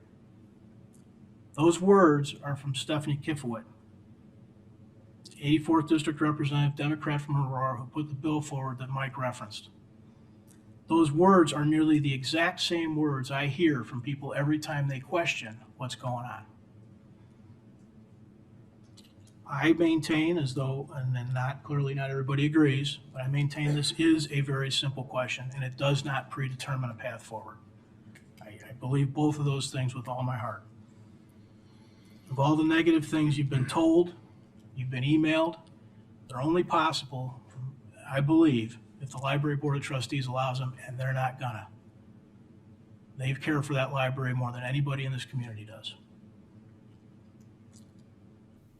Irrespective of the outcome, I believe, and I want to make everybody clear that my driving force here is that I think there's a path for the library to stay a component unit. That is why I am most interested in pursuing this. I am not interested in a library district. And you know, at the risk of people who are interested in, you know, whatever the definition of physical conservatism might be in the moment, I believe the biggest issue there is PTEL. I don't think any unit of government should be subject to PTEL. I don't want the Village of Downers Grove to be, and I don't want the Village of Downers Grove's library to be. That is an issue. It's an issue worth way more discussion than tonight, but I think it's super important. So in closing, we haven't decided tonight, and we're not going to decide tonight, but I support the right of voters to weigh in on this issue. I support the right of voters to be asked periodically how they want to be represented. But I'm also ready, and I will, defend and protect the benefits the library currently enjoys from its current relationship with the village. I am not interested in a separation, a removal, or the creation of a new government body. So I don't know where that's going to lead. I don't know where this conversation, which isn't over tonight, is going to end. But I'm just looking at this through a little different lens than I think maybe some are. So those are my thoughts. Go ahead, Greg. Thank you, Mayor. Just to clear up a couple of things. First off, for the village to keep the library board as a component and have the library board be elected would require another action by Springfield. So we're talking about, well, no, but we're talking about first this referendum, followed by the other referendum that you talked about, but in between there have to be an action in Springfield, right? And there's no guarantee that that's going to take place either. Now, God knows I'm not going to predict what those guys are going to do. Secondly, with regard to the District 99 referendum you referenced, it was a March election, unless we're talking about different referendums, but 136.6 million. That's right. It was March of 18. Spring. Yeah, you're still going to get significantly higher turnout at a March primary than you will at an April consolidated election. And there's plenty of numbers to bear that out. But I think the most important point is something that everybody has talked about. It's you know, all the different financial implications, all the different possibilities. But all of this is information that could sway votes. Mm-hmm. I know it could sway my vote. Mm-hmm. I would imagine that there are a heck of a lot of people within the sound of my voice, whether in this room or out in the community watching on YouTube, that that might change their mind based on that financial information. And if we choose to go forward by not putting it in front of them, we're doing them a disservice. Let's put the information in front of them first, which means we need to have a longer process to get the information, to have the conversations, to bring the community along.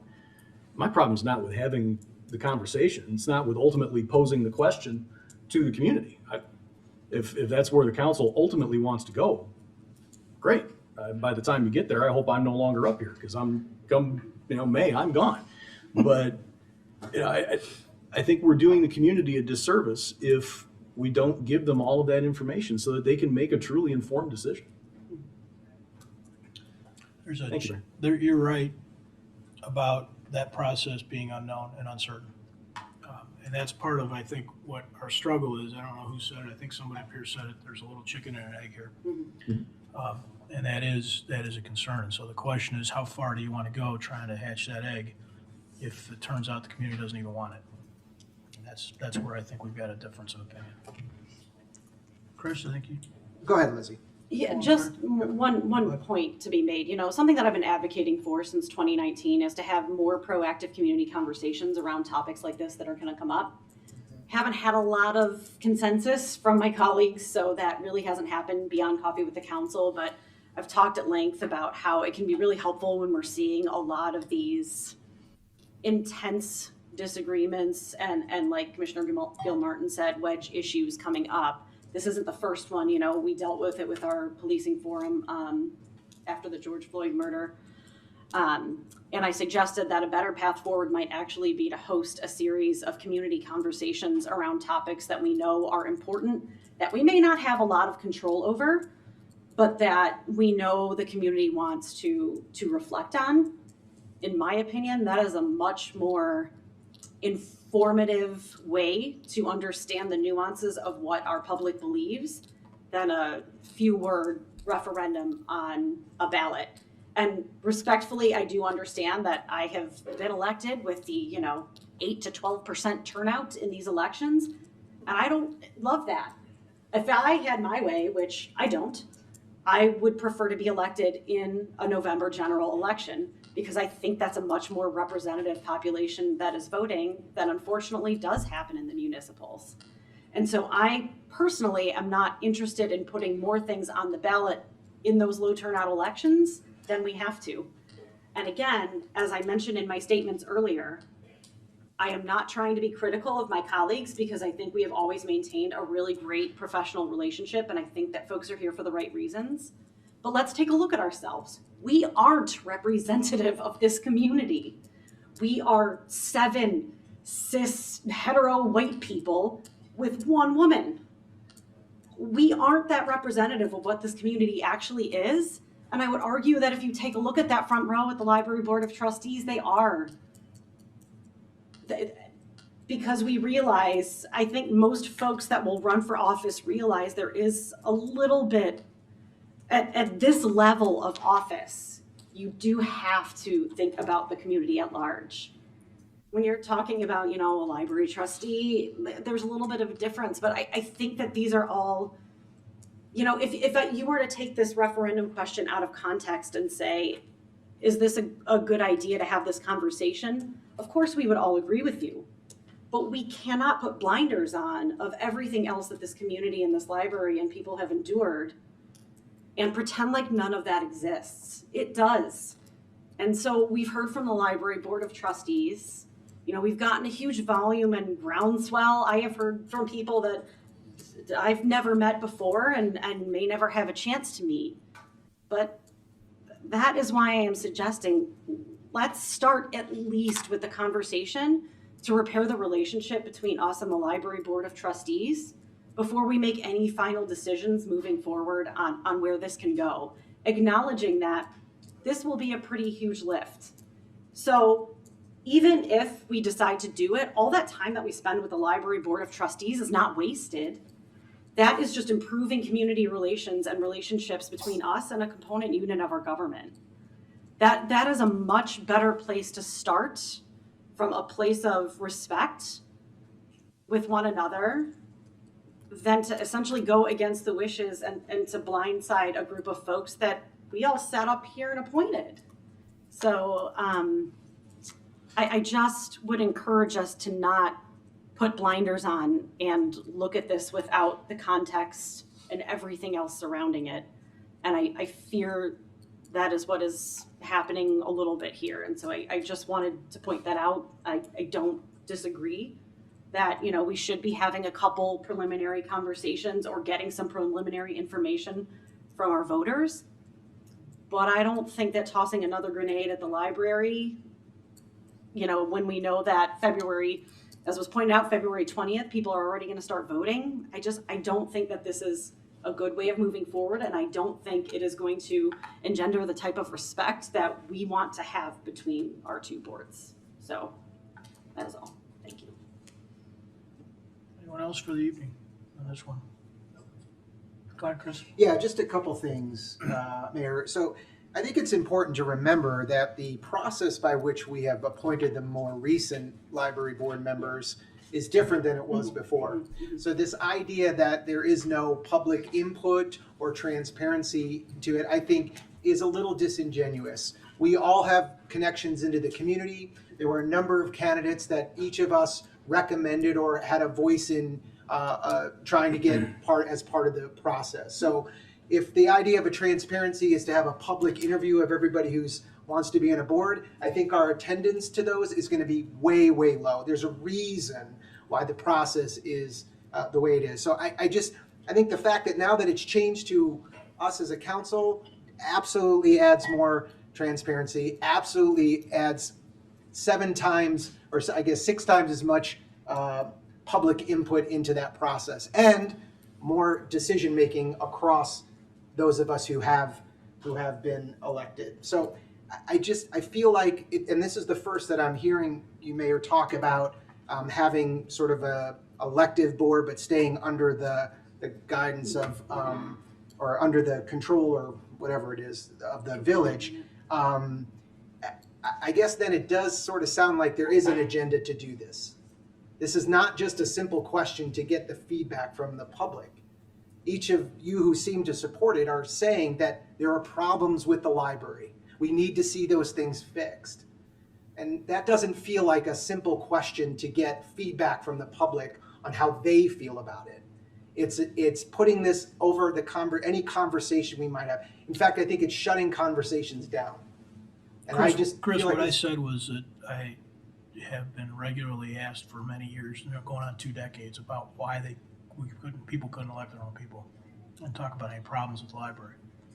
But yeah, go ahead. They didn't hear you.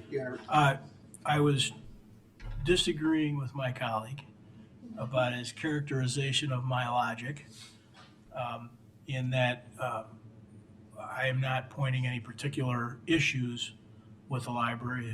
His words were problems with the library. What I'm saying is that for going on 2 decades now, there have been constant calls and constant requests for people who wish that they had more direct input into the selection process, or wish that the process was more transparent. And you also talked about the history of contention between the library and those ghosts that I spoke about earlier, of sort of, it feels like we're just trying to absolve ourselves of any responsibility towards it. So it just doesn't feel, I don't buy the notion that this is a simple question. It just isn't. The idea that there are more districts than municipal libraries, okay, by a small margin there are. But what isn't in that is the nuance of when those were created and the reasons behind why those were created. And unfortunately, the Illinois State Library does not have a record of when each district was created. So I spent a ton of time hunting and pecking, doing Google searches to try to determine.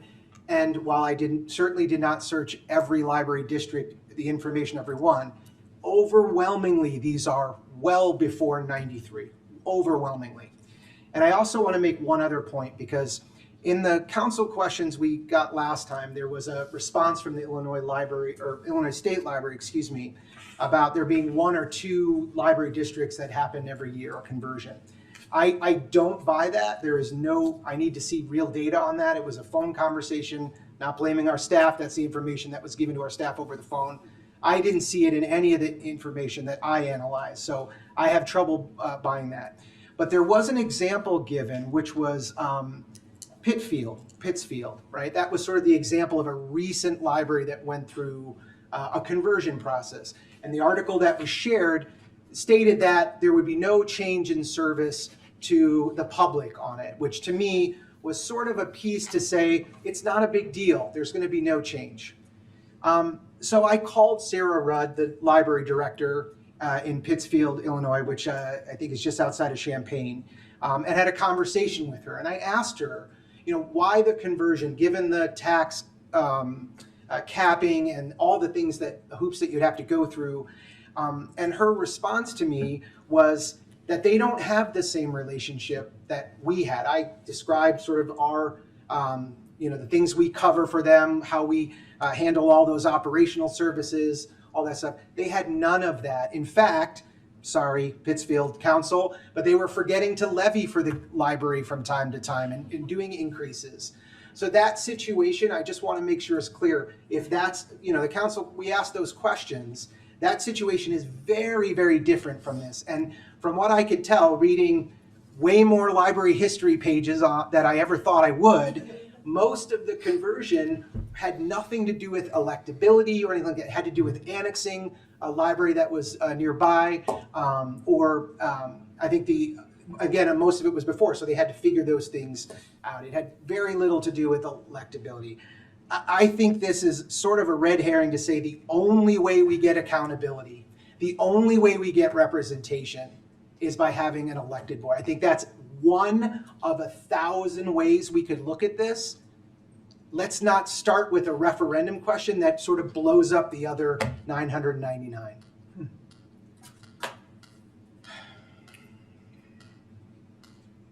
Guessing, just as long as we're up here just conversing, I'm guessing that probably that date, Chris, is because of PTEL.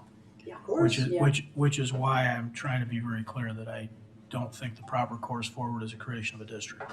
So it's an important distinction. This actually raised a question that I had though. So if, because this also is kind of the first time hearing of the rationale behind the wording change is because we would consider moving towards the Aurora model. So, I have a couple questions with that, but if we were to move towards that model, and again, that would be a big lift. In terms of, I'm trying to understand how the accountability structure would work with that. Because sure, you would have an elected board, but if they still remained a component unit, we talk about how we don't have any control over, the levy or the budgets, or we still wouldn't. Yeah. Mm-hmm. And correct. So a lot of the issues that folks have kind of spoken about up here still wouldn't be resolved by that. So I guess I have some questions about, and we unfortunately don't have answers because Aurora, as you said, chose not to go that route. And I'm sure there are reasons why. I know so we have staff meetings with staff just to prepare us for our meetings on Mondays. And one of the questions I asked, which I'm sure they were not able to get answers to, is just the context around why Aurora decided to go that route in the beginning and why they changed course. And I still think that is an open question that would be worth exploring because they obviously chose not to do that for a reason. Mm-hmm. And they obviously chose to bring it up for a reason. And so keeping it a component unit with an elected board would also raise a lot of complexities in terms of our relationship with that board.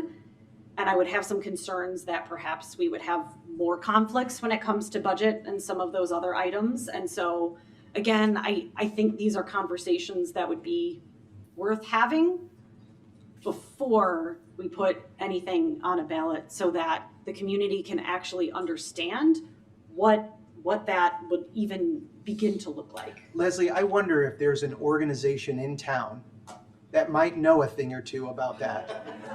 I wonder if, given the time, that organization could map out the research and the understanding. If we could identify that, I think we'd be in a better spot. Yeah. What's that?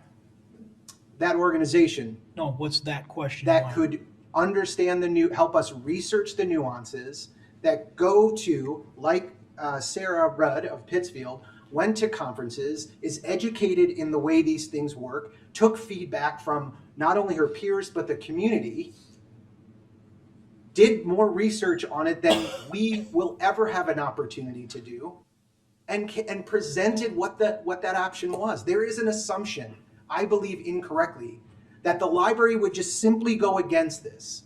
And the only reason I feel that what we received in feedback was we can't do this now, and all the reasons why not to, is we put them in that position. We put them in a position to put them back on their heels, excuse me. Given time, given a conversation, who better than our 5-star library filled with researchers that could help us with that? I mean, my frustration is all the time I spent on those library websites, if I be honest with you, for this. But trying to uncover this information, it's not simple, it's not easy. We see that in the questions. I'm sorry, staff, but some of these questions you had very little time to answer, and the answers were not totally, I'll just say I wasn't satisfied with some of the answers given what's at stake. This is what we need. We need time. We need the time. Sorry. Anyone else? No, I just think the hour is getting late, Mayor. It is. We're going to finish with this subject. Anything else that anybody wants to add to this subject? We'll be talking about it again, for sure. I hope so. And additionally, in between. All right. I want to look for a minute. Bear with me. What I'm doing here, guys, is we have a long agenda ahead of us, and I also checked with everybody over the course of the last week to find out how late people were comfortable starting new agenda items, and we're kind of up against that time. So I'm looking here. Mayor, if I could, if I'm out of order, I apologize. No, not at all, Dave. Staff would recommend a 5-minute break. Yep. And then come back and hit the rest of the items on the first reading agenda, because while there are 20 items, there are 2 topics. Yeah. They are, so Yes. you want to hit 2 of them, or you want to hit the first 2? I would suggest a 5-minute break and then. Talk about it. Yeah. Yeah, all right, good call. That is good advice, which is partly why we have our staff. So we're going to take a 5-minute break. Thank you all. You do not have to leave. You don't have to go home. We'll be back shortly. Convene here. Got a few troopers. We have a few additional first reading items, which I think we can get through pretty quickly, and the mayor's report, which is also very short. We're going to try and knock those out yet tonight. And so we're going to hand this over to Dave in a more of a normal first reading kind of condition. Thank you, Mayor Burnett. There are 20 items on tonight's first reading agenda, but really 2 topics. One topic is Civic Center Lot 2. The rest of the items are related to the property tax levy. The first 3 items are related to Civic Center Lot 2. Items A and B have to do with zoning. So our Community Development Director, Stan Popovich, will present those items. Thank you, Manager Fieldman. Good evening, Mayor and Council. As Manager Fieldman noted, this is a special use and a planned unit development amendment for the property at 750 Curtis Street. This is Lot 2 of the Civic Center project. The Civic Center PUD was created in 2022 with the intent of constructing this building we're sitting in tonight, and the PUD anticipated a multifamily development on Lot 2. The proposed PUD amendment that we'll be presenting tonight fulfills what was contemplated at that time in 2022. As you're well aware, the property sits immediately behind me here to the east. You can see the outline here, the old Village Hall. The petitioner is proposing to construct a 6-story building on the property here, shown in gray, with some green space around it there. The building here, as shown, is clad with brick textured panels and fiber cement panels. The building includes 5 townhome units, which you can see in the lower level there, with direct access to the outside, and 133 apartment units on floors 3 through 6 with a mix of studio, 1-bedroom, 2-bedroom, and 3-bedroom. It includes amenities such as a community room, a pool on a terrace, a bike lounge, and a dog run as well. If we look at the site plan, the main entrance and the 4 and the 5 townhome exits come directly out onto the sidewalk on Curtis there. And there's also pedestrian accesses from other exits on the building on the north side, east side, and west side as well. A loading and drop-off zone for residents and deliveries is proposed here along Curtis Street. And then vehicular access to the two-story parking garage is off the southeast corner through a shared access drive with the village. Looking at the design of the building, the mass of the building is broken up with some different planes on that south facade that you're looking at here, and also on the north and west side of the building as well, with a break in the planes there as well. It's also broken up really by sort of this two-story townhome concept here in the middle, outlined in blue with a larger building behind it. So it really relates to across the street on Curtis Street, where the buildings aren't as tall. The base of the building is also further defined by a concrete piece there, a stone piece that defines the base of the building and separates it from the middle. If we look at the middle of the building, it's really in some good rhythm there with the windows, the brick, and how it extends up to the sky that way.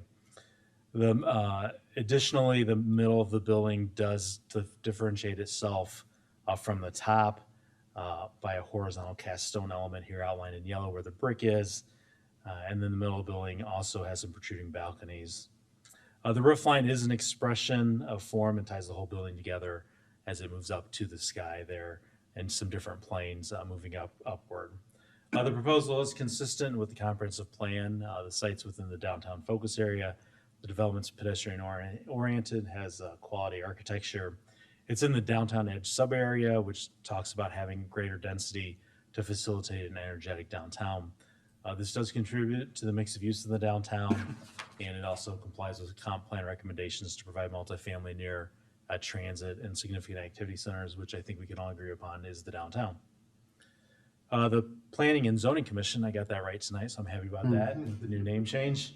Found that the standards for PUD amendment have been met.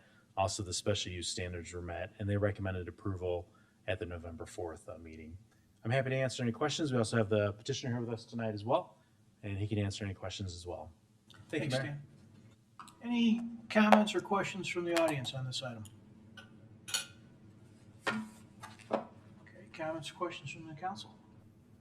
Leslie? Sure. So remembering back to the last meeting, I was not one of the ones who was in support of this. So, but I do actually appreciate the fact that the key terms are the same as the last time we discussed this. So grateful for that. And I am also very pleased with the images and the renderings that we have seen so far.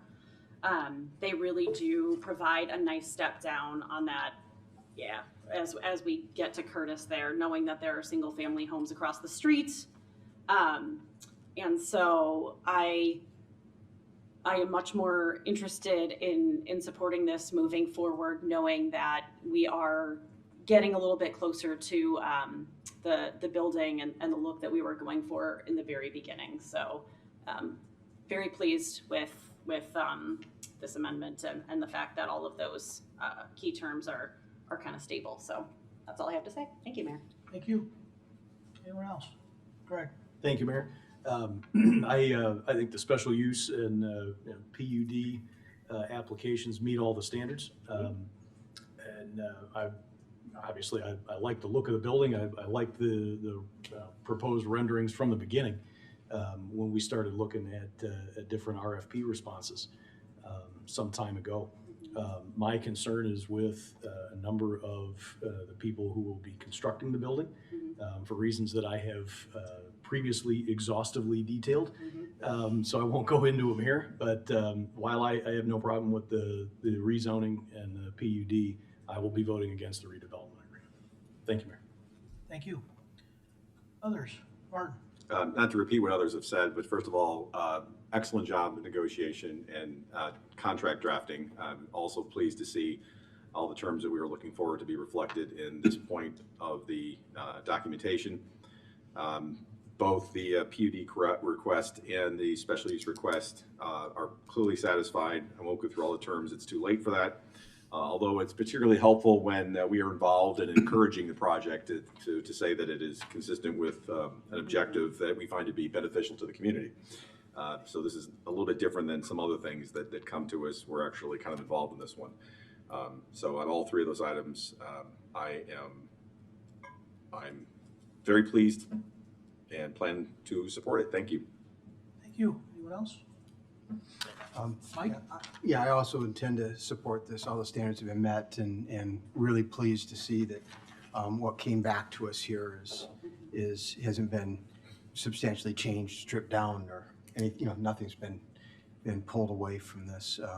And I think it has nice alignment with our downtown design guidelines as well, and appreciate that even on the west side of the building there, we're getting some precast panels with stamped brick pattern. And, you read into the details there a little bit. I mean, what's being proposed is I think going to be good quality and something that we can be proud to have been a part of. So the community will benefit, and I support. Thank you.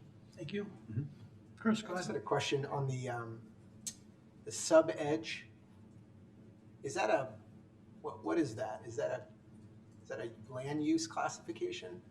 So in the comprehensive plan, there were different functional sub areas. Okay. So it was the downtown edge sub area, and so that was in the comp plan in 17. I see. Okay. And just remind me, because this is zoned transitional, right? Correct. This is DT/PUD. So does the special use allow for the height? Is that part of that? The PUD allows PUD for allows that. for height. Okay, perfect. Yeah, looks great. Looking forward to supporting it. Thank you. Thank you. All right, moving on. The next item is item C, which is the redevelopment agreement. We've already heard some commentary from some council members, but just a couple of key points. This is subject to a redevelopment agreement. The sale and redevelopment of the Civic Center Lot 2 is projected to generate $15 million over the next 20 years to help pay down the bonds for this project. The projected revenue is in line with our financial plan. And the key terms of this redevelopment agreement are exactly what was talked about a couple of months ago when those key terms were renegotiated at that time. So I think that's just a brief overview. So that concludes our presentation of the RDA, and happy to answer any questions you may have. Council question or comments from the audience? Council questions or comments? I made mine already. I think we're locking these all together. Thank you. Speaking of that and combining items D through T on the first reading are related to property tax levy that we talked about earlier tonight. Specifically, items E through L are levies for special service areas. Special service area number 6 has to do with fire and EMS services in an unincorporated area. Special service area number 11 has to do with funding for the downtown. All the other special service area levies are 0. All the other information, all those agenda items add up to the presentation that we've made several times. I'll be happy to answer any questions that you may have. Any audience questions on the various items associated with the levy? Okay, council comments or questions? You're going to cover the abatements, right? I'd rather not. All right. I was going to ask Baker to do that anyway. All right, any other comments or questions, really? Okay. It is our first reading tonight, Mayor. Thank you. Enza, Oh, thank you, Mayor. I have 20 items to present tonight. get on it. So the first 3 all relate to the Lot 2 development. So the first is an ordinance approving an amendment to the PUD number 66 to permit the construction of the 138 residential unit apartment building. The second is the special use for 750 Curtis to permit the construction of that residential unit apartment building. And the third is an ordinance approving the redevelopment and the land purchase agreement between the village and LCI Development.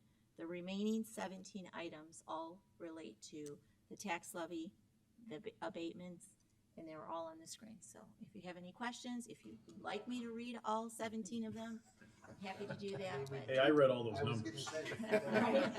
And you're gonna have to again.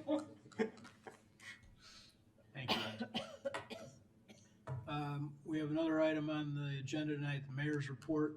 This will also be fairly quick. We have a resolution appointing and reappointing members to village boards and commissions. We generally do this in the August, September kind of timeframe, behind on a few. And there are a few here that we're going to go forward with. There's another thing I think it's worth mentioning, which is that we generally have historically avoided appointing anybody to boards and commissions in the period between when people file for election and the election itself. This is a very short list of, I think, very you got a complete 1049 vocabulary breakdown, but I think everybody's on the same page, so we're gonna go ahead with it. Yep. So Rosa, would you please read that? Yes, Mayor.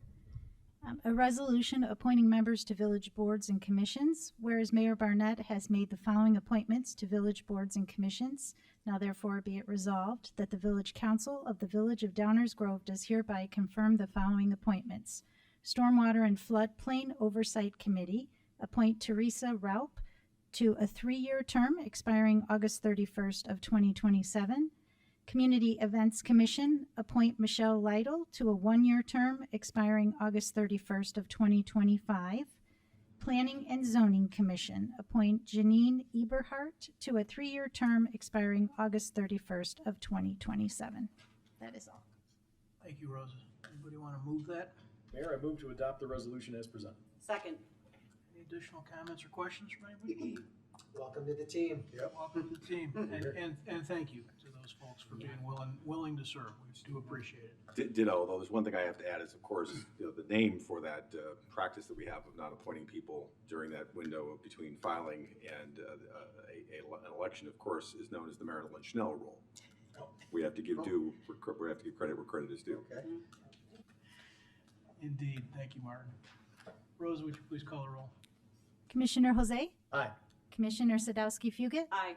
Commissioner Davenport? Aye. Commissioner Tully? Aye. Commissioner Glover? Aye. Commissioner Gilmartin? Aye. Mayor Barnett? Aye.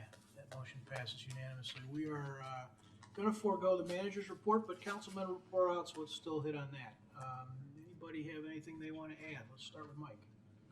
No report, Mayor. Thank you. Danny. No report, Mayor, thank you. Leslie. Just real quick, as I referenced, last night was the Grove Foundation's annual grant award ceremony where we gave out $13,000 in grants to local nonprofits. So thank you. Commissioner Davenport came, which this was the first year we invited folks beyond just the awardees. So thank you for attending, and it was a lovely evening. So that is all. Thank you. Martin. Thank you for the proclamation on Giving Tuesday. For those that are still listening, watching Yes. later, that Giving Tuesday is very important, and we have a lot of very deserving not-for-profits within Downers Grove that you should think of now that it's almost Giving Wednesday. Right? Right. Including the Downers Grove Public Library Foundation. Exactly. Thank you, Mayor. Thank you, Chris. No report, Mayor. Thank you. Greg. Thank you, Mayor. I'd just like to thank everybody who braved the weather to come out and join us for the lighting of the holiday tree. It was somewhere in the neighborhood of about 20 degrees or so, but we had a great time lighting it up and hanging out with Santa, listening to the Downers Grove South Marching Band and the Downers Grove Choral Society. And thankfully, you didn't have to listen to me sing more than a couple of bars of We Wish You a Merry Christmas. It was a great event, and hopefully everybody had a great time. Thanks a lot. Thank you. We need a motion to adjourn. So moved. Second. All those in favor say aye. Aye. Opposed? We are adjourned. Thank you all, and good night.